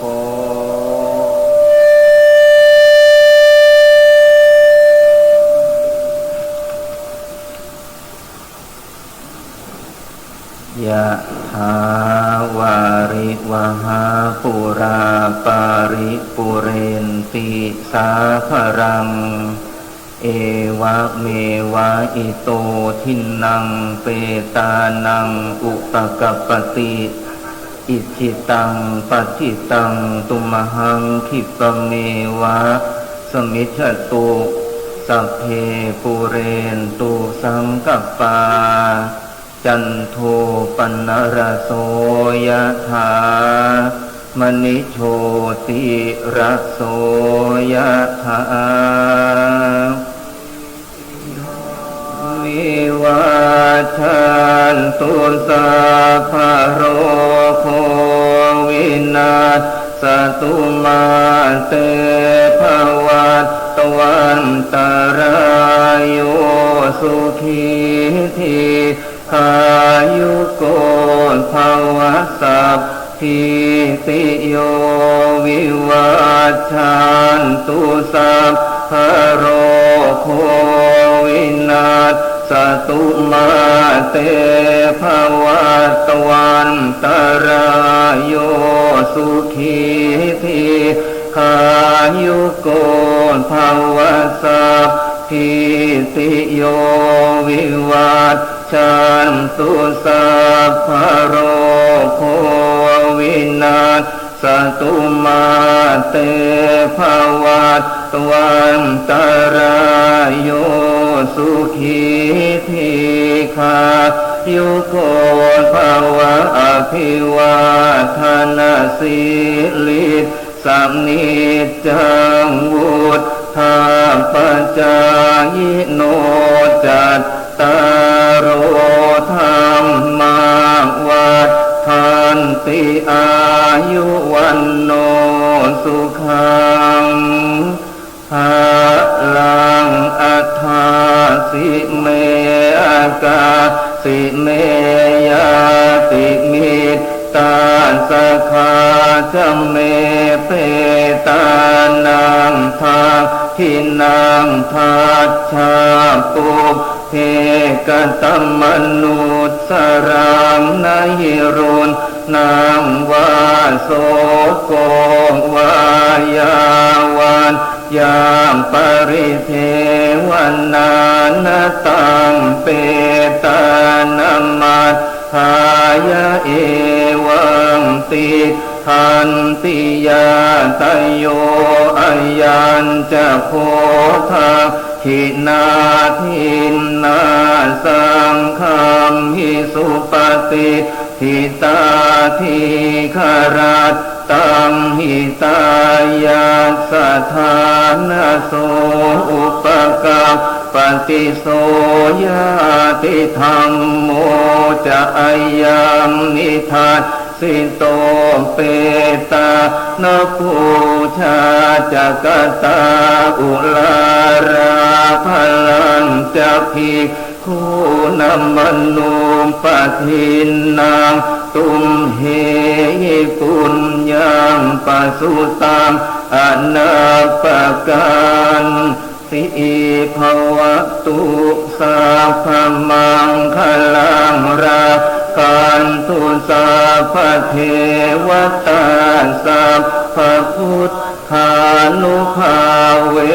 นัสสทธาโสทิภวันตุเตภวตุสัพพมังคลังราคันตุสัพพเทวตาสัพพธรรมานุภาเวนัสสทธาโสทิภวันตุเตภวตุสัพพมังคลังราคันตุสัพพเทวตาสัพพสังฆานุภาเวนัสสทธาโสทิภ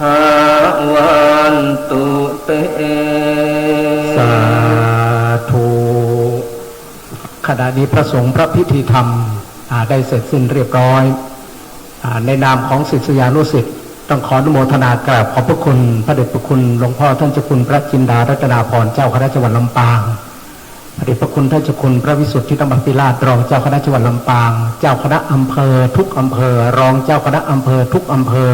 เจ้าคณะพระสังฆาธิการพระเถรานุเถระทุกรูปด้วยความเคารพอย่างยิ่งมาณโอกาสนี้และขอกราบขอบพระคุณท่านผู้ว่าราชการจังหวัดลำปางท่านชัชวาลฉายาบุตรพร้อมด้วยกับท่านผู้ช่วยรองศาสตราจารย์ดร.สุพันธ์ดีฉายาบุตรพร้อมด้วยคณะท่านหัวหน้าส่วนราชการตลอดจนท่านผู้มีเกียรติอุบาสกอุบาสิกาทุกท่านต่อจากนี้ไปท่านผู้ว่าราชการจังหวัดลำปางก็จะได้มากราบลาพระรัตนตรัยก็เป็นอันเสร็จพิธีครับในส่วนของค่ำคืนนี้เป็นคืนแรกนะครับในการที่จะบำเพ็ญทักษิณาทานเพื่ออุทิศกรปนาผลเป็นประเพณีพื้นบ้านล้านนาก็จะมีการฟังเทศน์ฟังสวดในค่ำคืนวันนี้เริ่มเวลาทุ่มครึ่งเป็นต้นไปเพราะฉะนั้นก็ขอถือโอกาสนี้ประชาสัมพันธ์สำหรับเจ้าภาพในค่ำคืนแรกในวันนี้ก็จะเป็น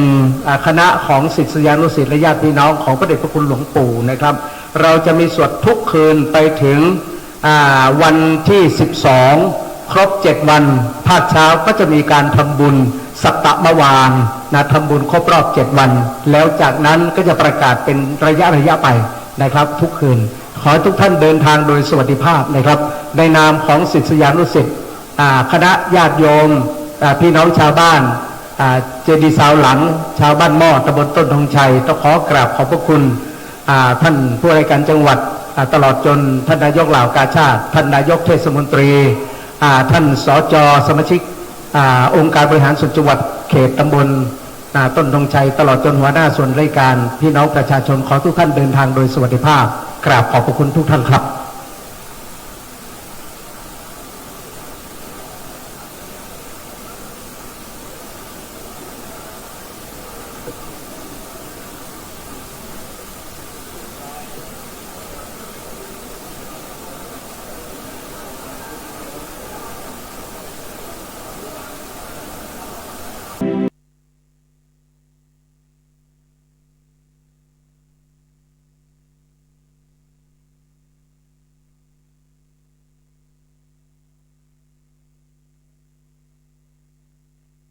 ปรากฏว่าการถ่ายโฆษณาแชมพูแบบนี้นักแสดงหญิงไม่ถอดเสื้อผ้าเลยแค่สวมชุด กล้องจะถ่ายจากไกลขึ้นไปเท่านั้นแค่นั้นฉากถ่ายห้องน้ำก็เสร็จแล้วผู้อำนวยการให้นักแสดงสีหน้าที่สมจริงมากขึ้นแต่เมย์เป็นมือใหม่ไม่มีประสบการณ์ไม่ว่าจะทำตัวอย่างไรก็เสียแซงไปหมดผู้อำนวยการเห็นเช่นนั้นก็เร่งร้อนและตะโกนทำให้เมย์ไม่พอใจหลังถูกบังคับให้ถ่ายฉากอาบน้ำหลาย10ครั้งเธอตัดสินใจลุกขึ้นโต้เถียงกับผู้อำนวยการน้ำเย็นเกินไปผิวของฉันเหี่ยวย่นไปหมดแล้วผู้อำนวยการกลัวนักแสดงไม่พอใจจึงทำได้เพียงให้คำแนะนำกับเมย์เท่านั้นเขาบอกให้เธอจินตนาการว่าตัวเองกำลังเอนจอยจริงๆขอบคุณพระเจ้าในที่สุดเมย์ก็เล่นได้แล้วการแสดงออกของเธออ่อนโยนและลื่นไหลตอนนี้ขวดแชมพูก็เปล่งแสงออกมาจู่ๆก็เกิดปาฏิหาริย์ขึ้นเมื่อเมย์ลืมตาขึ้นเธอก็ตระหนักได้ว่าผนังไม้ประกอบฉากกลายเป็นพนมปูนอีกสภาพแวดล้อมกลายเป็นโรงอาบน้ำทุกสิ่งรอบตัวยุ่งเหยิงมากหลังประตูแขวนเสื้อคลุมอาบน้ำ4 ตัว